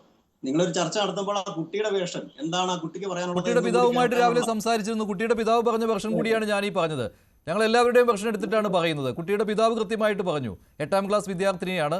ആ കുട്ടിയുടെ വെർഷൻ ആ കുട്ടിയുടെ പിതാവിൻ്റെ വെർഷൻ തുല്യം തന്നെയാണ്. ആ കുട്ടിയുടെ പിതാവിൻ്റെ വെർഷൻ കൃത്യമായിട്ട് എടുത്തിരുന്നു ശ്രീ ജോർജ്.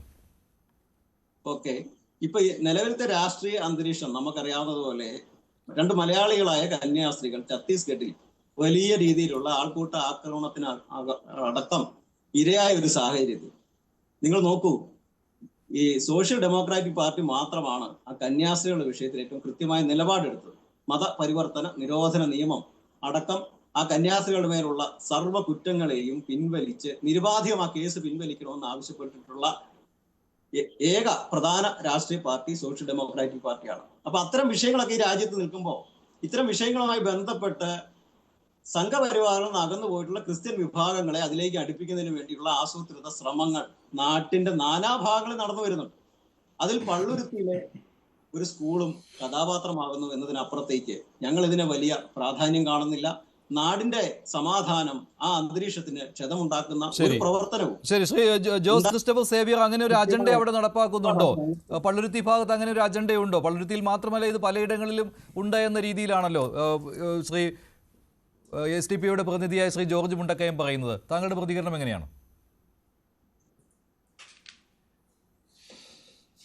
കഴിഞ്ഞ ഏപ്രിൽ 29 എൻ്റെ വീട്ടിൽ നിന്ന് 100 മീറ്റർ മാത്രം അകലമുള്ള പള്ളിയിൽ രാത്രി 12 മണിക്ക് ശേഷം ചർച്ച് ബെല്ല് മുഴങ്ങുകയുണ്ടായി. ഞാൻ ഉടുത്ത വസ്ത്രത്തിനാൽ ഉറങ്ങിയിട്ടുണ്ടായിരുന്നില്ല, എഴുതിക്കൊണ്ടിരിക്കുകയായിരുന്നു. ഉടുത്ത വസ്ത്രത്തിനാൽ പുറത്തേക്ക് പോയി ചെന്ന് കഴിഞ്ഞപ്പോൾ ബെല്ലടിച്ചതിന് ശേഷം 2 പേര് സ്കൂട്ടറിൽ ഓടിപ്പോകുന്നതാണ് കണ്ടത്.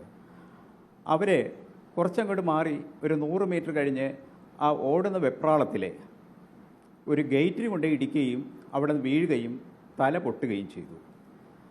അവസാനം അവരുടെ വാഹനത്തിൻ്റെ രജിസ്ട്രേഷൻ നമ്പറും മറ്റു കാര്യങ്ങളും എല്ലാം കിട്ടിക്കഴിഞ്ഞപ്പോൾ ഇത് ഈ വിഭാഗത്തിൽപ്പെട്ട 2 ചെറുപ്പക്കാരാണെന്നുള്ള കാര്യങ്ങൾ മനസ്സിലായി. അപ്പോൾ രാത്രി 12 മണിക്ക് വന്നിട്ട് ഇവിടെ ബെല്ലടിച്ച് പോകുന്ന ഒരു രീതി റിതമാറ്റിക്സ് ബെല്ലിൻ്റെ യഥാർത്ഥത്തിലുള്ള റിതമാറ്റിക് അല്ലാതെ വരുമ്പോൾ നാട്ടുകാർ ഓടിക്കൂടുന്നത് ഒരു സംഭവമാണ്. ചർച്ച് ബെല്ല് അങ്ങനെയുള്ള അവസരങ്ങളിൽ മുഴങ്ങുക എന്നുള്ളത് തീർച്ചയായിട്ടും ആളുകൾ എത്തും എന്നുള്ളതിൻ്റെ അടിസ്ഥാനത്തിൽ തന്നെയാണ് ഞാനും എത്തിച്ചേർന്നത്. അതിന് തൊട്ട് മുൻപ് ഇവിടെ മറ്റു ചില കുൽസിത പ്രവർത്തനങ്ങളും റോഡിൻ്റെ പേരിൽ ഉണ്ടായിട്ടുണ്ടായിരുന്നു. ഇതെല്ലാം പുറത്തുനിന്ന് വന്നിട്ടുള്ള ആളുകളാണ്.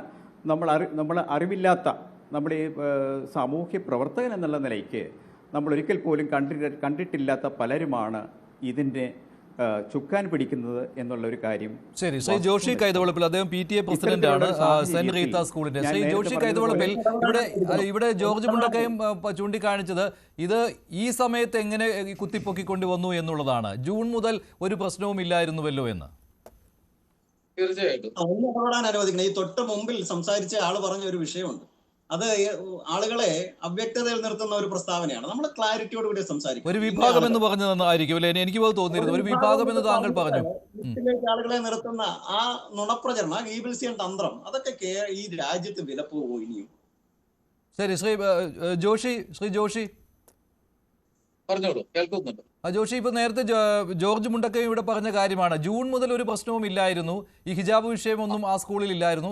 ഇപ്പോൾ എങ്ങനെയാണ് ഇത് ഉയർന്നു വന്നത് പെട്ടെന്ന്? അപ്പോൾ ഇത് തന്ത്രപരമായ ഒരു അജണ്ടയുടെ ഭാഗമാണെന്നുള്ള ആരോപണമാണ് SDPI ഉന്നയിക്കുന്നത്. SDPI ആണ് ഇതിന് പിന്നിലെന്നുള്ള കാര്യവും വരുന്നുണ്ടല്ലോ, അങ്ങനെയും ഒരു ആരോപണമുണ്ടല്ലോ. ആരോപണമല്ലല്ലോ, ആരോപണം എങ്ങനെ പറയാൻ പറ്റുക? ഒരു തൃപ്പൂണിത്തുറ നിയോജക മണ്ഡലം വൈസ് പ്രസിഡന്റ് സ്വയം പരിചയപ്പെടുത്തിയ ആള് SDPIക്കാരനാണെന്ന് പറയുമ്പോൾ എങ്ങനെയാണ് ആരോപണമായിട്ട് മാറുന്നത്? യാഥാർത്ഥ്യമല്ലേ അത്? യാഥാർത്ഥ്യത്തെ മറച്ചു വെച്ചുകൊണ്ട് ആരോപണം എന്ന് ഉന്നയിച്ചു കഴിഞ്ഞാൽ അത് യാഥാർത്ഥ്യമല്ലാതെ ആവില്ലല്ലോ. അപ്പോൾ ഞാൻ ചോദിക്കട്ടെ, SDPIയുടെ ഇടപെടലിലാണ് ഈ പ്രശ്നം ഇങ്ങനെ വഷളായത് അല്ലേ? ഈ കുട്ടിയുടെ പിതാവിന് അങ്ങനെ ഈ ഹിജാബ് ധരിച്ച് തന്നെ കുട്ടി വരണം എന്നുള്ള ഉദ്ദേശമില്ലായിരുന്നു. അതുകൊണ്ട് കഴിഞ്ഞ ജൂൺ മുതൽ ഒരു പ്രശ്നവും ഇല്ലായിരുന്നു. സമീപകാലത്ത് SDPIയുടെ ഇടപെടൽ അവിടെ ഉണ്ടായി അല്ലേ? ഉണ്ടായി. അത് കൃത്യമായിട്ട് അദ്ദേഹം വെളിപ്പെടുത്തുന്നുണ്ടല്ലോ. ഈ SDPIയുടെ തൃപ്പൂണിത്തുറ നിയോജക മണ്ഡലം വൈസ് പ്രസിഡന്റ് പരിചയപ്പെടുത്തിയ കക്ഷി SDPIയുടെ ഭാഗമല്ല എന്ന് ഇവര് തള്ളിപ്പറയുന്നുണ്ടെങ്കിൽ പിന്നെ അതിനകത്ത് വേറെ ഒന്നും നോക്കേണ്ട കാര്യമില്ലല്ലോ. SDPIയുടെ നിയോജകമണ്ഡലം പ്രസിഡന്റിനെ ഒന്നും തള്ളിപ്പറയേണ്ട ആവശ്യം ഞങ്ങൾക്കില്ല. അല്ല, SDPIയുടെ നിയോജകമണ്ഡലം പ്രസിഡന്റ് ആണോ ഈ കുട്ടിയുടെ രക്ഷകർത്താവ്, ഈ കുട്ടിയെ ഹിജാബ് ധരിപ്പിച്ചതെന്നാണോ നിങ്ങൾ പറയുന്നത്? ഞങ്ങൾ അങ്ങനെ പറഞ്ഞു. ജോഷി പറയട്ടെ, ശ്രീ ജോഷി പറയട്ടെ.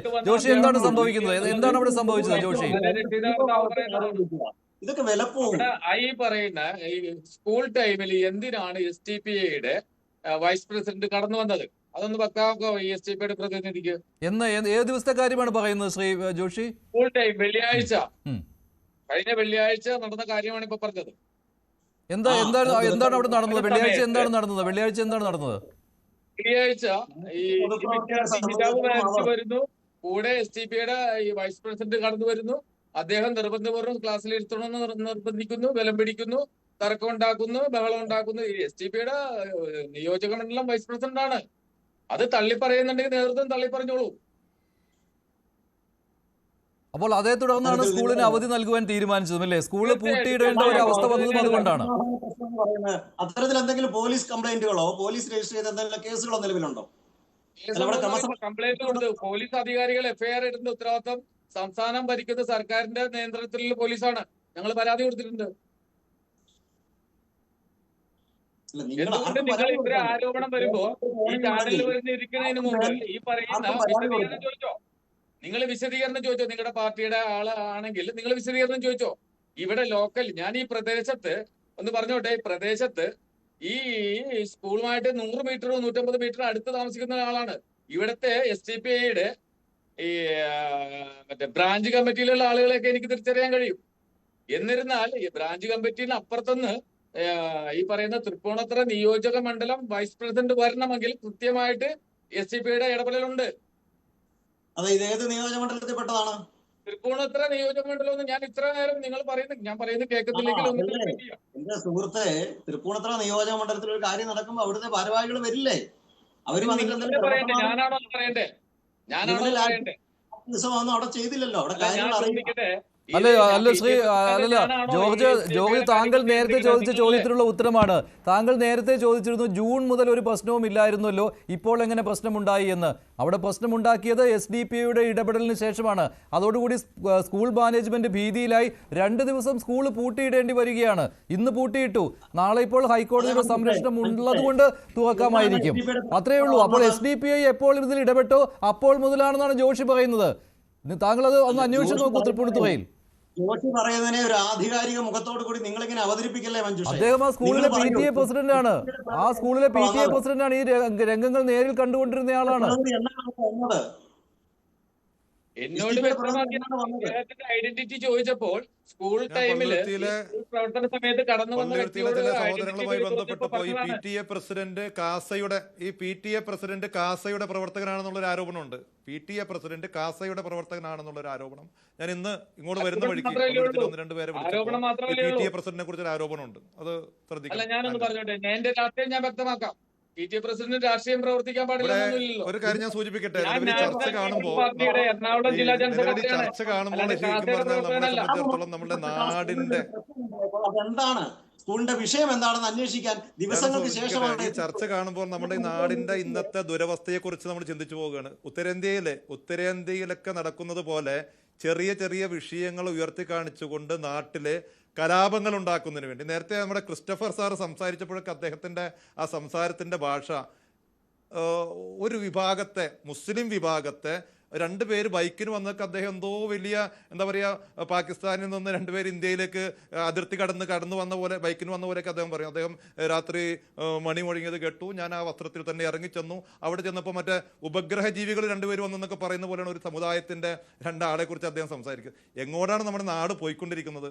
ഇവിടെ ഈ നാട്ടില് ഇത്രമാത്രം സമാധാനത്തോടു കൂടി പോകുന്ന ഈ അന്തരീക്ഷത്തെ തകർക്കുന്നതിന് വേണ്ടി ഒരു കുട്ടി, ആ കുട്ടിയുടെ നേരത്തെ ശ്രീജിത്ത് പണിക്കർ സൂചിപ്പിക്കുകയുണ്ടായി, ഒരു ഖാദി പറയുന്നത് പോലെ ഇസ്ലാമിക നിയമ ചട്ടങ്ങളെക്കുറിച്ചും അതേപോലെ തന്നെ ഇസ്ലാമിലെ 5 കാര്യങ്ങളെക്കുറിച്ചൊക്കെ അദ്ദേഹം സൂചിപ്പിക്കുകയുണ്ടായി.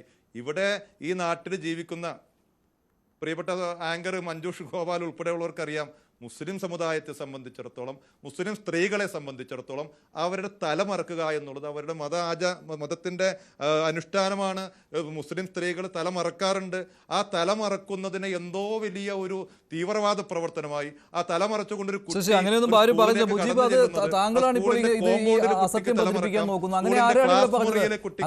തലമറക്കാൻ കഴിയില്ല. എന്തൊക്കെ സിദ്ധാന്തങ്ങളാണ് വളരെ മോശമാണ്. ക്ലാരിറ്റി വന്നിട്ടുണ്ട്. ജോഷി കുറച്ചുകൂടി തുറന്നു പറഞ്ഞിട്ടുണ്ട്. ജോർജ് പറഞ്ഞത് ഒരു പ്രശ്നവും SDPI ഉണ്ടാക്കിയിട്ടില്ല എന്നാണ്. SDPI ഈ വിഷയത്തിൽ ഇടപെട്ടതോടുകൂടിയാണ് ഈ വിഷയം ഇങ്ങനെ തർക്കത്തിലേക്ക് വന്നതും സ്കൂൾ പൂട്ടിയിടേണ്ടി വന്നതും. ശ്രീജിത്ത്, എതിർപ്പുണ്ടോ അക്കാര്യത്തിൽ? ഇല്ല, നോക്കൂ, ഇതില് ഈ സ്കൂളിൽ നിന്ന് പ്രൊട്ടക്ഷൻ കിട്ടണമെന്ന് പറഞ്ഞുകൊണ്ട് കോടതിയിലേക്ക് കൊടുത്തിരിക്കുന്ന ആ ഒരു പെറ്റീഷനുണ്ട്. ആ പെറ്റീഷനിൽ തന്നെ വളരെ കൃത്യമായിട്ട് പറയുന്നുണ്ട്, സ്കൂൾ തുടങ്ങുന്നത് ഈ സമയത്തല്ല, ഒക്ടോബർ മാസത്തിലല്ല നമുക്കറിയാം. അപ്പോൾ അവിടെ അധ്യയന വർഷം തുടങ്ങി ഇതുവരെയും ഈ കുട്ടിക്ക് അവിടെ നിഷ്കർഷിക്കപ്പെട്ടിരിക്കുന്ന സ്കൂൾ യൂണിഫോം അനുസരിച്ച്, അതായത് ഹിജാബ് ഇല്ലാതെ അവിടെ വരുന്നതിന് യാതൊരു വിധത്തിലുള്ള ബുദ്ധിമുട്ടും ഉണ്ടായിരുന്നില്ല. അപ്പോൾ പെട്ടെന്ന് എങ്ങനെയാണ് പൊടുന്നനെ 4 മാസം കഴിഞ്ഞപ്പോഴേക്കും ഇതൊരു മതപരമായിട്ടുള്ള അനിവാര്യതയായി മാറുന്നു എന്നുള്ള ഒരു തിരിച്ചറിവ്, ബോധോദയം അങ്ങനെ ഉണ്ടാകുന്നത് എവിടെ നിന്നാണ്? അപ്പോൾ ഇത് മതപരമായിട്ടുള്ള അനിവാര്യതയായിരുന്നെങ്കിൽ ഒരു 1ാമത്തെ ദിവസം മുതൽ തന്നെ അത് അനുവർത്തിക്കേണ്ടതാണ്. അത് ചെയ്തിട്ടില്ല. 4 മാസം കഴിഞ്ഞതിന് ശേഷം പെട്ടെന്ന് അങ്ങനെ ഉണ്ടായിട്ടുണ്ട് എങ്കിൽ അതിന് ബാഹ്യപ്രേരണ ഉണ്ട് എന്ന് സംശയിക്കാം. കാരണം ഇതേ ബാഹ്യപ്രേരണ തന്നെ മറ്റേ ഉടുപ്പിയിലുണ്ടായിരുന്ന കേസിലും സംശയിക്കപ്പെട്ടതാണ്. ഈ പല കാര്യങ്ങളും പറയുമ്പോൾ ഉത്തരേന്ത്യയിലേക്ക് പോയിട്ട് മുസ്ലിങ്ങളെ അങ്ങനെ ചെയ്യുന്നു ഇങ്ങനെ ചെയ്യുന്നു എന്ന് പറഞ്ഞാൽ നമ്മൾ കേരളത്തിൽ നിന്ന് പറഞ്ഞാൽ മതിയല്ലോ. കേരളത്തിലെ സ്കൂൾ സമയം അഡ്ജസ്റ്റ് ചെയ്യാൻ വരുന്ന സമയത്ത് ആരാണ് പ്രഷർ ചെയ്തത് മദ്രസയുടെ സമയത്തിനെ ബാധിക്കുമെന്ന്? കേരളത്തിൽ ഇതേപോലെ സർക്കാർ സൂംബ ഡാൻസ് കൊണ്ടുവന്നിരുന്ന സമയത്ത് എന്ത് കാരണത്താലാണ് അത് പറഞ്ഞിരുന്നത്? അപ്പോൾ നിങ്ങൾക്ക് ഇതൊന്നും പറ്റില്ല എന്ന രീതിയിലത്തേക്കുള്ള ഒരു കാര്യം പറഞ്ഞിട്ട് മറ്റുള്ള ആൾക്കാരെല്ലാം അത് അനുവർത്തിച്ചു കൊള്ളണം എന്ന് പറഞ്ഞു കഴിഞ്ഞാൽ അത് പറ്റില്ല. കാരണം നമ്മുടെ ഇതൊരു സെക്യുലർ രാജ്യമാണ്. സൂംബ ഡാൻസ് എന്ന് പറഞ്ഞ് ഇവിടെ നിരോധിച്ചിട്ടുള്ള ഒരു കാര്യമല്ല. അതേപോലെ നിങ്ങൾക്ക് മതപരമായിട്ടുള്ള കാര്യങ്ങളിൽ മാത്രമല്ല, നിങ്ങൾക്ക് ഈ നാട്ടിലുള്ള നിയമത്തിൽ വിശ്വാസം ഉണ്ടെങ്കിൽ നിങ്ങൾ ചിന്തിക്കേണ്ടതും ചെക്ക് ചെയ്യേണ്ടതും 7 വർഷം മുമ്പ് 2018 ഉണ്ടായിരുന്ന കേരള ഹൈക്കോടതിയുടെ വിധിയാണ് ഫാത്തിമ തസ്നീം കേസിൽ. ഫാത്തിമ തസ്നീം കേസിൽ വളരെ കൃത്യമായിട്ട് കോടതി പറഞ്ഞിരിക്കുന്ന, കേരള ഹൈക്കോടതി പറഞ്ഞിരിക്കുന്ന 3 കാര്യങ്ങളുണ്ട്. അന്ന് എന്തായിരുന്നു ഈ കുട്ടികളുടെ ആവശ്യം? 1, ഈ തട്ടം വിടുക. 2, അവരുടെ കൈ പൂർണ്ണമായും മറയ്ക്കുന്ന രീതിയിലത്തേക്കുള്ള ഫുൾ സ്ലീവ് വസ്ത്രം ധരിക്കാൻ അനുവദിക്കുക. കേരള ഹൈക്കോടതി പറഞ്ഞിരുന്ന 3 കാര്യങ്ങൾ: 1, കുട്ടികൾക്ക് അവരുടെ വസ്ത്രം ഏതാണെന്ന് ചൂസ് ചെയ്യുന്നതിനുള്ള സ്വാതന്ത്ര്യം ഉണ്ടായിരിക്കും. അതുണ്ട്, ഇല്ലെന്നല്ല, ഉണ്ട്. പക്ഷേ അത് അബ്സല്യൂട്ട് അല്ല ഒരു പ്രൈവറ്റ് എഡ്യൂക്കേഷണൽ ഇൻസ്റ്റിറ്റ്യൂഷനിൽ നിന്നാണ്. അതായത് നിങ്ങളുടെ നിയമങ്ങൾ കേവലമല്ല, നിങ്ങൾക്കുള്ള അവകാശങ്ങൾ കേവലമല്ല, അതിന് നിയന്ത്രണങ്ങളുണ്ട്. ഒരു എഡ്യൂക്കേഷണൽ ഇൻസ്റ്റിറ്റ്യൂഷന് റൈറ്റ് ഉണ്ട്. 2, അതിനെ ആംപ്ലിഫൈ ചെയ്യുന്ന രീതിയിൽ കോടതി പറയുന്നത് വ്യക്തികൾക്കുള്ള അവകാശങ്ങൾ പോലെ തന്നെ ഒരു വിദ്യാഭ്യാസ സ്ഥാപനത്തിന്, ഒരു സ്വകാര്യ വിദ്യാഭ്യാസ സ്ഥാപനത്തിന് അതിനും കോൺസ്റ്റിറ്റ്യൂഷണൽ റൈറ്റ് ഉണ്ട്. ആ കോൺസ്റ്റിറ്റ്യൂഷണൽ റൈറ്റ് ഉപയോഗിച്ചിട്ടാണ് അത് യൂണിഫോം ഇമ്പോസ് ചെയ്യുന്നത്. അതിനെ എതിർക്കാൻ പറ്റില്ല. 3 പറഞ്ഞിരിക്കുന്നത്, ഞാൻ ഇപ്പൊ പറഞ്ഞിരുന്ന കാര്യം, അദ്ദേഹം പറഞ്ഞല്ലോ ഞാനൊരു ഇസ്ലാമിക പണ്ഡിതനെ പോലെ പറയുന്നു എന്നൊക്കെ. അത് ഞാനല്ല സാർ പറഞ്ഞിരിക്കുന്നത്. 7 കൊല്ലം മുമ്പ് കേരള ഹൈക്കോടതി പറഞ്ഞിരിക്കുന്നു, നിങ്ങൾ പൂർണ്ണമായും കൈമറയുന്ന രീതിയിലത്തേക്കുള്ള ഫുൾ സ്ലീവ് വസ്ത്രങ്ങൾ ധരിക്കുകയോ തല മൂടുന്ന രീതിയിലത്തേക്കുള്ള ഹിജാബ് ധരിക്കുകയോ ചെയ്യുന്നത് എസെൻഷ്യൽ റിലീജിയസ് പ്രാക്ടീസ് അല്ല, ഇസ്ലാം മതത്തിൻ്റെതെന്ന് കേരള ഹൈക്കോടതിയാണ് പറഞ്ഞത്. അല്ലാതെ ഞാൻ പോയി എഴുതി കൊടുത്തൊന്നും അല്ല. അപ്പൊ ഇത് മനസ്സിലാക്കുന്നതിന് നിങ്ങൾ ഇസ്ലാം പണ്ഡിതനൊന്നും ആകണ്ട. നിങ്ങൾ പറയുകയാണ് ഇസ്ലാം പണ്ഡിതന്മാർക്കില്ലാത്ത വാദമാണ് ഇവിടെ ഈ മഹല്ല് കമ്മിറ്റിയുടെ ആളായിട്ട് വന്നിരിക്കുന്ന, മഹല്ല് കോൺഫെഡറേഷന്റെ ആളായിട്ടിരിക്കുന്ന ആൾ പറയുന്നത്. അത് മതപരമായിട്ടുള്ള അനിവാര്യതയാണെന്ന് മഞ്ജുഷിനും ശ്രീത്തിനും അടക്കം എല്ലാവർക്കും അറിയാവുന്ന. മതപരമായിട്ടുള്ള അനിവാര്യത എന്താണെന്ന് നിങ്ങൾ ആദ്യം പോയി മനസ്സിലാക്കൂ. നിങ്ങളുടെ മതത്തിലുള്ള ജീവിച്ചിരിക്കുന്ന ഏറ്റവും പ്രധാനപ്പെട്ട മുസ്ലിം പണ്ഡിതന്മാരെ കൺസൾട്ട് ചെയ്തിട്ടാണ് ഈ പല കോടതികളും, കേരള ഹൈക്കോടതി ആണെങ്കിലും കർണാടക ഹൈക്കോടതി ആണെങ്കിലും ഈ സുപ്രീം കോടതി ആണെങ്കിലും ഈ കാര്യത്തിൽ അഭിപ്രായം രൂപീകരിച്ചത്. അല്ലാതെ ഇവരാരും മതപരമായിട്ടുള്ള കോടതികളല്ല. അതുകൊണ്ട് മതപണ്ഡിതന്മാരുടെ അഭിപ്രായം ചോദിച്ചപ്പോൾ അവർ പറഞ്ഞ കാര്യമാണ് നേരത്തെ ഞാൻ സൂചിപ്പിച്ചിരിക്കുന്ന ഈ 5 തത്വങ്ങളാണ് ഇസ്ലാമിലെ എസെൻഷ്യൽ റിലീജിയസ് പ്രാക്ടീസ്. അതല്ലാതെ മറ്റെത്രയോ കാര്യങ്ങൾ ഇസ്ലാമിലുള്ള ആൾക്കാർ ചെയ്യുന്നുണ്ടാകും. അവര് തൊപ്പി ധരിച്ചിട്ട് പോകുന്ന ആൾക്കാരെ നമ്മൾ എത്രയോ പേരെ കാണുന്നുണ്ട്, അല്ലേ? അവരവരുടേതായിട്ടുള്ള ഇഷ്ടമായിട്ടുള്ള വസ്ത്രധാരണം നടത്തി പോകുന്ന ആൾക്കാരുണ്ട്. ഇതൊന്നും മതപരമായിട്ടുള്ള നെസസിറ്റി അല്ലെന്നേ. മതപരമായിട്ടുള്ള നെസസിറ്റി ഉണ്ട് എങ്കിൽ അത് അനുവദിക്കപ്പെടും. ഒരു കന്യാസ്ത്രീയെ സംബന്ധിച്ചിടത്തോളം അവർ ആ നിഷ്ഠ സ്വീകരിക്കുന്നുണ്ടെങ്കിൽ മതപരമായിട്ടുള്ള അവരുടെ അനിവാര്യതയാണ്. ഒരു ഹിന്ദു സന്യാസി ഏതെങ്കിലും രീതിയിലത്തേക്ക് പോകുന്നുണ്ടെങ്കിൽ അത് മതപരമായിട്ടുള്ള അയാളുടെ അനിവാര്യതയാണ്. അതേപോലെയാണ് ഞാൻ നേരത്തെ പറഞ്ഞിരിക്കുന്ന സിഖുകാർ നിയമപ്രകാരം തന്നെ എക്സംഷൻസ് കൊടുത്തിരിക്കുന്ന ആൾക്കാരാണ്. ഇന്ത്യയിലുള്ള ഡൊമസ്റ്റിക് ഫ്ലൈറ്റുകളിൽ സിഖുകാർ മതപരമായിട്ടുള്ള എസെൻഷ്യൽ റിലീജിയസ് പ്രാക്ടീസ് ആയിട്ട് അവർ കൊണ്ടു നടക്കുന്ന കൃപാൺ എന്ന് പറയുന്ന ചെറിയ ഒരു ആയുധം പോലെയുള്ള ഒരു സംഭവമുണ്ട്. അത് അവർക്ക് ഇന്ത്യയിലുള്ള ഡൊമസ്റ്റിക് ഫ്ലൈറ്റുകളിൽ അനുവദനീയമാണെന്നേ. ശരി ശ്രീ ജോർജ്, ഇന്ന് ഹൈക്കോടതി ഇടക്കാല ആശ്വാസം നൽകിയിരിക്കുകയാണ്. സ്കൂളിന് പോലീസ് സംരക്ഷണമാണ്. ഈ പോലീസ് സംരക്ഷണം എന്ന് പറയുമ്പോൾ SDPIയിൽ നിന്നുള്ള സംരക്ഷണം കൂടിയാണ്. കാരണം നിങ്ങളാണ് അവിടെ പ്രശ്നമുണ്ടാക്കിയത് എന്ന് ഹൈക്കോടതിയുടെ മുന്നിൽ വന്നിട്ടുണ്ട് ശ്രീ ജോർജ്. പക്ഷേ നിങ്ങളത് നിഷേധിക്കുകയാണ്. നിങ്ങൾ അവിടെ പോയിട്ടില്ല, അവിടെ ഇടപെട്ടിട്ടില്ല എന്ന്. ഉദാഹരണ സഹിതമാണ് ഇവിടെ ജോഷി കൈതവളപ്പിൽ കാര്യങ്ങൾ അവതരിപ്പിച്ചത്. ആ ഇടപെട്ടയാളുടെ പേര് പോലും പറഞ്ഞു. ജോഷി കൈതവളപ്പിൽ പറയുന്നതിനെ ന്യായീകരിച്ചുകൊണ്ടാണ് ഹൈക്കോടതി SDPIയിൽ സംരക്ഷണം കൊടുത്തു എന്നൊക്കെ നിങ്ങൾക്ക് എങ്ങനെയാണ് പറയുന്നത്? നിങ്ങളോട് എങ്ങനെ പെരുമാറണമെന്ന് നിങ്ങൾ ആഗ്രഹിക്കുന്നോ അപ്രകാരം നിങ്ങൾ അവരോടും പെരുമാറുവിനെന്ന് മാത്രമാണ്. രാജ്യത്തെ ഒരു പ്രത്യേക അന്തരീക്ഷത്തെ ഉപയോഗിച്ചുകൊണ്ട് ഇവിടെ നടത്തുന്ന ഉൽപ്പാദിപ്പിക്കപ്പെടുന്ന വെറുപ്പിന്റെ മതവൈര്യം വളർത്തുന്നതിന് വേണ്ടി ഉണ്ടാക്കുന്ന ചില സംഗതികൾക്കപ്പുറം ഈ ഹിജാബിന്റെ പ്രശ്നം ചമച്ചുണ്ടാക്കിയിട്ടുള്ള ഒരു പ്രശ്നത്തിനപ്പുറം മറ്റൊന്നുമല്ല എന്ന് നമ്മൾ വളരെ കൃത്യമായിട്ട് മനസ്സിലാക്കുന്നുണ്ട്. അത് തന്നെയാണ് ഇപ്പൊ SDPI ഇതിലേക്ക് കൊണ്ടുവരിക, അങ്ങനെ ചില അജണ്ടകളെ വിജയിപ്പിച്ചെടുക്കുക എന്നുള്ള കൃത്യമായ ലക്ഷ്യത്തോടുകൂടി, ഗൂഢലക്ഷ്യത്തോടുകൂടി പ്രവർത്തിക്കുന്നുണ്ട്. അതുകൊണ്ട് തന്നെയാണ് ആ കുഞ്ഞിന് പറയാനുള്ളത്, അതാണ് ഏറ്റവും പ്രധാനപ്പെട്ടത്. ആ കുട്ടി അവിടെ അഡ്മിഷൻ എടുത്തപ്പോൾ ആ കുട്ടിക്ക് വളരെ കൃത്യമായി പറയാനുള്ള കാര്യങ്ങളെ കേൾപ്പിക്കാൻ നിങ്ങൾക്ക് സാധിക്കുന്നില്ല എന്നുള്ളത് നിങ്ങളുടെ വലിയ പരാജയമാണ്. ആ കുട്ടിയുടെ മനോവിഷയം, ആ TCയുമായി ബന്ധപ്പെട്ടിട്ട് എഴുതി കൊടുത്തിട്ടുള്ള വാക്കുകൾ, ആ കുട്ടിക്ക് ഒരു സ്കൂളിൽ പഠിക്കാൻ സാധിക്കാത്ത നിലയിൽ TC കൊടുക്കുന്ന ഉൾപ്പെടെയുള്ള കാര്യങ്ങൾ, എങ്ങോട്ടാണ് ഈ ക്രൈസ്തവത പോകുന്നത് എന്ന് ഞാനൊന്ന് ഇടപെടുകയാണ് ഈ കാര്യത്തില്. ഈ ഇദ്ദേഹം വെറും ശുദ്ധ നുണ വിളിച്ച് പറയുമ്പോ ഈ ദർശാക്ഷിയായിട്ടുള്ള PTA പ്രസിഡന്റായിട്ട് ഞാൻ ഇവിടെ ഇരിക്കുന്നുണ്ട്. ശുദ്ധ നുണ വിളിച്ച് പറയരുത്. നിങ്ങളുടെ ഈ പറയുന്ന വന്ന വൈസ് പ്രസിഡന്റ് നിങ്ങൾ പുറത്താക്കിയിട്ടുണ്ടോ? ഇല്ലെങ്കിൽ നിങ്ങൾ നോട്ടീസ് കൊടുത്തിട്ടുണ്ടോ? ഇല്ലല്ലോ. ഞങ്ങളുടെ കയ്യിൽ ഫുട്ടേജ് ഉണ്ട്. ഞങ്ങളുടെ സ്കൂള് കൃത്യമായിട്ട് CCTV കൃത്യമായിട്ട് പ്രവർത്തിക്കുന്ന സ്കൂളാണ്. നിങ്ങൾ ഈ പറയുന്ന ആരോപണങ്ങള് പൊതുസമൂഹം കണ്ടുകൊണ്ടിരിക്കുക. ഞാൻ കൃത്യമായിട്ട് പറഞ്ഞല്ലോ, നിങ്ങൾ നോട്ടീസ് കൊടുത്തിട്ടുണ്ട് നിങ്ങളുടെ ആൾക്ക്. ഈ CCTVയുടെ പ്രശ്നങ്ങൾ നമ്മൾ ഒരുപാട് കേട്ടിട്ടുള്ളതാണ്. കേട്ടിട്ടുണ്ട്, ശരിയാണ്. നിങ്ങൾ വളച്ചൊടിക്കുമ്പോ CCTV KKTV അല്ലോ, KKTV എന്നല്ല CCTV ഈ വിഷയം സുവിശേഷമൊക്കെ പറഞ്ഞു. ക്രിസ്ത്യാനികളെല്ലാം കേട്ടു സുവിശേഷം. ഈ സുവിശേഷത്തിന്റെ പിറകില് നിങ്ങൾ വേറെ എന്ത് അജണ്ടയാണ് വെച്ചിരിക്കുന്നത്? നിങ്ങളെന്തിനാണ് നിങ്ങളുടെ വൈസ് പ്രസിഡന്റ് വന്ന് പറഞ്ഞത് രാഷ്ട്രീയ വൈരാഗ്യത്തിന് എങ്ങനെയാണ്? നാട്ടിലെ പൊതുപ്രവർത്തകർക്ക് ഒരു സ്കൂൾ വരാൻ പോലീസിനെ കൊണ്ടെടുപ്പിക്കോ?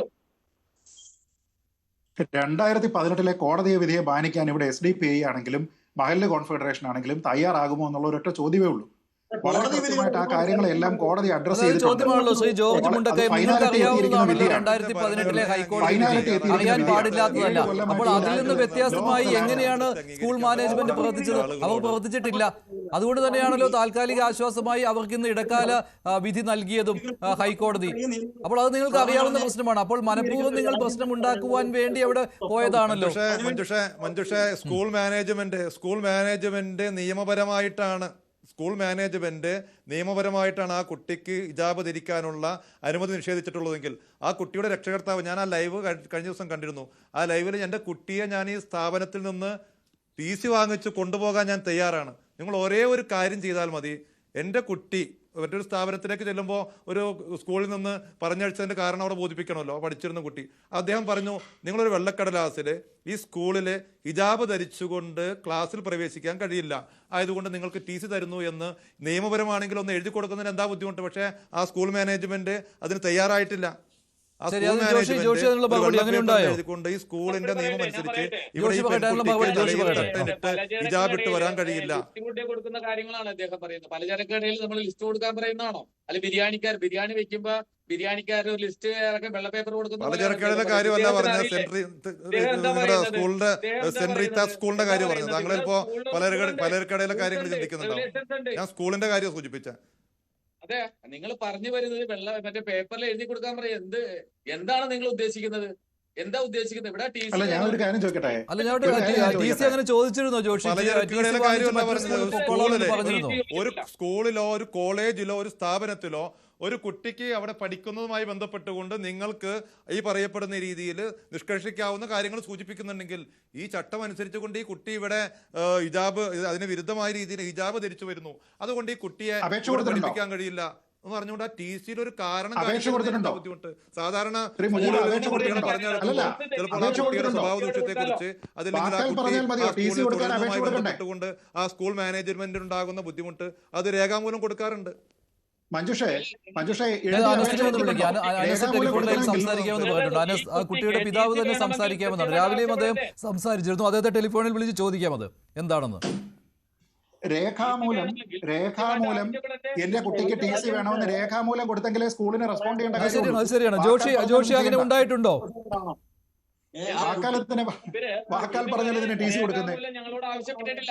എക്സാക്ട്ലി. നോക്കൂ, ഇനി ഒരു കാര്യം, രേഖാമൂലം ആവശ്യപ്പെട്ടാല് സ്കൂള് പറയുകയാണ് ഞങ്ങളുടെ സ്കൂളിന്റെ യൂണിഫോം പോളിസി വയലേറ്റ് ചെയ്യുകയും അത് ആവർത്തിച്ച് ഓർമ്മിപ്പിക്കുന്ന സമയത്ത് അത് കംപ്ലൈ ചെയ്യാനായിട്ട് തയ്യാറാകാത്തതും കൊണ്ട് ഈ കുട്ടിക്ക് ഞങ്ങൾ ഇവിടെ നിന്ന് പേരൻസ് ആവശ്യപ്പെട്ടത് പ്രകാരം TC കൊടുക്കുന്നു എന്ന് പറഞ്ഞു കഴിഞ്ഞാൽ പിന്നെ എവിടെയായി കുട്ടിക്ക് ഇനി അഡ്മിഷൻ കിട്ടുക? എവിടെ കിട്ടും? വേറെ ഇതുപോലുള്ള ഏതെങ്കിലും ഒരു പ്രൈവറ്റ് മാനേജ്മെന്റ് സ്കൂളിൽ പോയാൽ നടപടിക്രമങ്ങൾ അങ്ങനെയല്ല. ഒരു കുട്ടി നിയമവിരുദ്ധമായ രീതിയിലാണ് പ്രവർത്തിക്കുന്നത് എന്ന് മാനേജ്മെന്റ് പറയുന്നുണ്ടെങ്കിൽ ഞങ്ങൾക്ക് TC തന്നേക്കാൻ വേണ്ടി അവർ അപേക്ഷ കൊടുക്കുകയല്ല ചെയ്യേണ്ടത്. ഈ കുട്ടി പറയുന്നുണ്ട്, നിങ്ങൾക്ക് ഈ കുട്ടിയെ ഇവിടെ പഠിപ്പിക്കാൻ കഴിയുന്നില്ല എങ്കിൽ ഞങ്ങൾ ഇവിടുന്ന് പിരിഞ്ഞു പോകാൻ. ഇതിൽ കൂടുതൽ ന്യായമായിട്ടുള്ള കാര്യം ആ രക്ഷകർത്താക്കൾ എന്താണ് സൂചിപ്പിക്കുന്നത്? ഇത്തരത്തിലുള്ള കാര്യങ്ങളില് നമുക്കറിയാം, നമ്മുടെ നാട്ടിൽ സ്കൂളിലാണെങ്കിൽ സ്കൂള് നിൽക്കുന്നത് പള്ളുരുത്തി എന്ന് പറയുന്ന ഒരു ഇടുങ്ങിയ പ്രദേശത്താണല്ലോ. പള്ളുരുത്തിയെ കുറിച്ച് നമുക്കറിയാം. നമ്പ്യാപുരമായാലും തങ്ങൾ നഗറായാലും കച്ചേരിപ്പടി ജംഗ്ഷൻ ആയാലും അവിടെയൊക്കെ എന്ന് വെച്ചാൽ ഈ കൊച്ചിയെ പോലെ തന്നെ ഒരു ഇടുങ്ങിയ പ്രദേശമാണ്. ആ പ്രദേശത്ത് ഒരു സംസാരമുണ്ടായപ്പോൾ നേരത്തെ അഡ്മിനിസ്ട്രേറ്റർ പറയുകയുണ്ടായി, 6ൽ കുറയാത്ത ആളുകൾ, 6 പേരോ 10 പേരോ കൂടി എന്നുള്ളത് എന്തോ വലിയ കലാപത്തിനുള്ള ശ്രമമായിട്ടൊക്കെ നിങ്ങൾ വ്യാഖ്യാനിക്കുമ്പോൾ PTA പ്രസിഡന്റിനോട് സൂചിപ്പിക്കാനുള്ളത്, ആ സ്കൂൾ മാനേജ്മെന്റിനോട് സൂചിപ്പിക്കാനുള്ളത്, ഈ നാട്ടിലെ കലാപങ്ങൾക്ക് തുടക്കം കുറിക്കുന്ന, മനുഷ്യ മനസ്സുകളെ ഭിന്നിപ്പിക്കുന്ന, മതങ്ങളെ തമ്മിൽ ഭിന്നിപ്പിക്കുന്ന ഇത്തരത്തിലുള്ള ചെയ്തികൾ ഉത്തരവാദിത്തപ്പെട്ടവരെന്നുള്ള രീതിയിൽ താങ്കളുടെ പ്രൊഫഷൻ എന്താണെന്ന് എനിക്കറിയില്ല, പക്ഷേ താങ്കളുടെ ഡിസിഗ്നേഷൻ കൊടുത്തിട്ടുള്ള ഒരു PTA പ്രസിഡന്റ് എന്നുള്ള അവസ്ഥയിലാണ്. ആ നേരത്തെ സംസാരിച്ചിട്ടുള്ള കന്യാസ്ത്രീ അവർ സൂചിപ്പിച്ചിട്ടുള്ളത് ആ സ്കൂളിന്റെ പ്രിൻസിപ്പൾ എന്നുള്ള നിലയിലാണ്. അവരെയൊക്കെ നാട് കാണുന്നത് അതേ മുഖത്തോടുകൂടി തന്നെയാണ്. ആ ഉത്തരവാദിത്തപ്പെട്ട സ്ഥാനങ്ങളിൽ ഇരുന്നു കൊണ്ട് നമ്മുടെ നാട്ടിൽ കലാപങ്ങൾ ഉണ്ടാക്കുന്ന രീതിയിൽ, തെറ്റിദ്ധാരണ പരത്തുന്ന രീതിയിൽ ഇത്തരത്തിലുള്ള പരാമർശങ്ങൾ നടത്തുന്നത്. ഒരു കാര്യങ്ങൾ കൂടി ഞാൻ സൂചിപ്പിക്കുകയാണ്. അവിടെ ഏതെങ്കിലും ഒരു സംഘടനയോ അതല്ലെങ്കിൽ ആ രക്ഷകർത്താവോ സ്കൂൾ അടച്ചിടണമെന്ന് പറഞ്ഞതിൻ്റെ പേരിലല്ലോ. സ്കൂൾ മാനേജ്മെന്റ് തീരുമാനിച്ചുറപ്പിച്ച് 2 ദിവസം സ്കൂൾ അടച്ചിടാൻ തീരുമാനിച്ചു. എന്നിട്ട് നിലവിലുള്ള അവസ്ഥയിൽ പുറത്ത് പ്രചരിപ്പിക്കുന്നു ഈ പറയപ്പെടുന്ന 2 ദിവസം ഇവിടെ കലാപങ്ങൾ ഉണ്ടാകുമെന്ന് പറഞ്ഞുകൊണ്ട്, അല്ലെങ്കിൽ അവിടെ ഞങ്ങൾ ഭീതി മൂലം. ശരി, ജോഷി, അവസാനമായി താങ്കളുടെ മറുപടി. എന്താണ് സ്കൂൾ പൂട്ടിയിടുവാണ് 2 ദിവസം അവധി കൊടുക്കുവാനുള്ള തീരുമാനം? എന്താണ് മാനസികമായി സ്കൂൾ മാനേജ്മെന്റ് കാരണം? ശരി, സ്കൂൾ മാനേജ്മെന്റാണ് ആ കുട്ടിക്ക് നീതി നിഷേധിക്കപ്പെട്ടിട്ടുള്ളത്. ഈ നാട്ടിലെ സമാധാനത്തോടു കൂടി ജീവിക്കുന്നതിന് വേണ്ടിയുള്ള സാഹചര്യം ഉണ്ടാക്കേണ്ടതിന് പകരം അനാവശ്യ വിവാദങ്ങൾ ഉണ്ടാക്കി നമ്മുടെ നാട്ടിലെ സ്വൈര്യ ജീവിതം തകർക്കുന്ന സാഹചര്യം ഉണ്ടായി. അനാവശ്യ വിവാദം അത് എഗ്രി ചെയ്യേണ്ടതാണ്. കാരണം 2018 ഹൈക്കോടതി വിധി ഉണ്ടായിട്ടും അത് വായിച്ച് മനസ്സിലാക്കാൻ വയ്യാതെ ഇവരൊക്കെ ഇതേ കാര്യം തന്നെ വീണ്ടും റിപ്പീറ്റ് ചെയ്തുകൊണ്ടിരിക്കുക. അദ്ദേഹം പറഞ്ഞതിനോട് പൂർണ്ണമായിട്ട് യോജിക്കുകയാണ്. കോടതി വിധി എന്താണെന്നുള്ളത് നിങ്ങൾക്ക് ബൈൻഡിംഗ് ആണെന്ന് നിങ്ങൾ മനസ്സിലാക്കണം. അതെന്താ ശ്രീജിത് പണിക്കർ ഹൈക്കോടതി വിധി പറഞ്ഞ ഒക്കത്തില്ലേ? അതെന്താ ശ്രീജിത് പണിക്കർ ഹൈക്കോടതി വിധി പറഞ്ഞ ഒക്കത്തില്ലേ? ഹൈക്കോടതി വിധി നിങ്ങൾക്കും എനിക്കും ഒരേപോലെ ബാധകമായിട്ടുള്ള ഒരു രാജ്യമാണിത്. ഈ ലോ ഓഫ് ദ ലാൻഡ് ആണ്. കോടതിയുടെ വിധി വന്ന് 7 കൊല്ലം കഴിഞ്ഞ് ഫൈനാലിറ്റി വന്നു കഴിഞ്ഞാൽ അത് ലോ ഓഫ് ദ ലാൻഡ് ആണ്. അല്ലാതെ ഈ നാട്ടിൽ നിലനിൽക്കുന്നത് ശരീഅത്ത് നിയമം അല്ല. ഈ നാട്ടിൽ നിലനിൽക്കുന്നത് കോടതിയുടെ വിധിയാണ്. കോടതിയുടെ വിധിയാണ് ഇവിടെ നിലനിൽക്കുന്നത്. അവിടെയൊക്കെ കോടതി പറഞ്ഞിരിക്കുന്നത്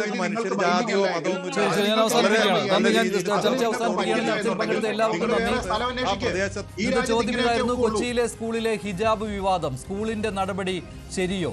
ശരിയാണെന്ന് 73% പ്രേക്ഷകർ, അല്ലെന്ന് 24%. വേണ്ടിവരെ അവസാനിക്കുന്നു. നന്ദി, നമസ്കാരം.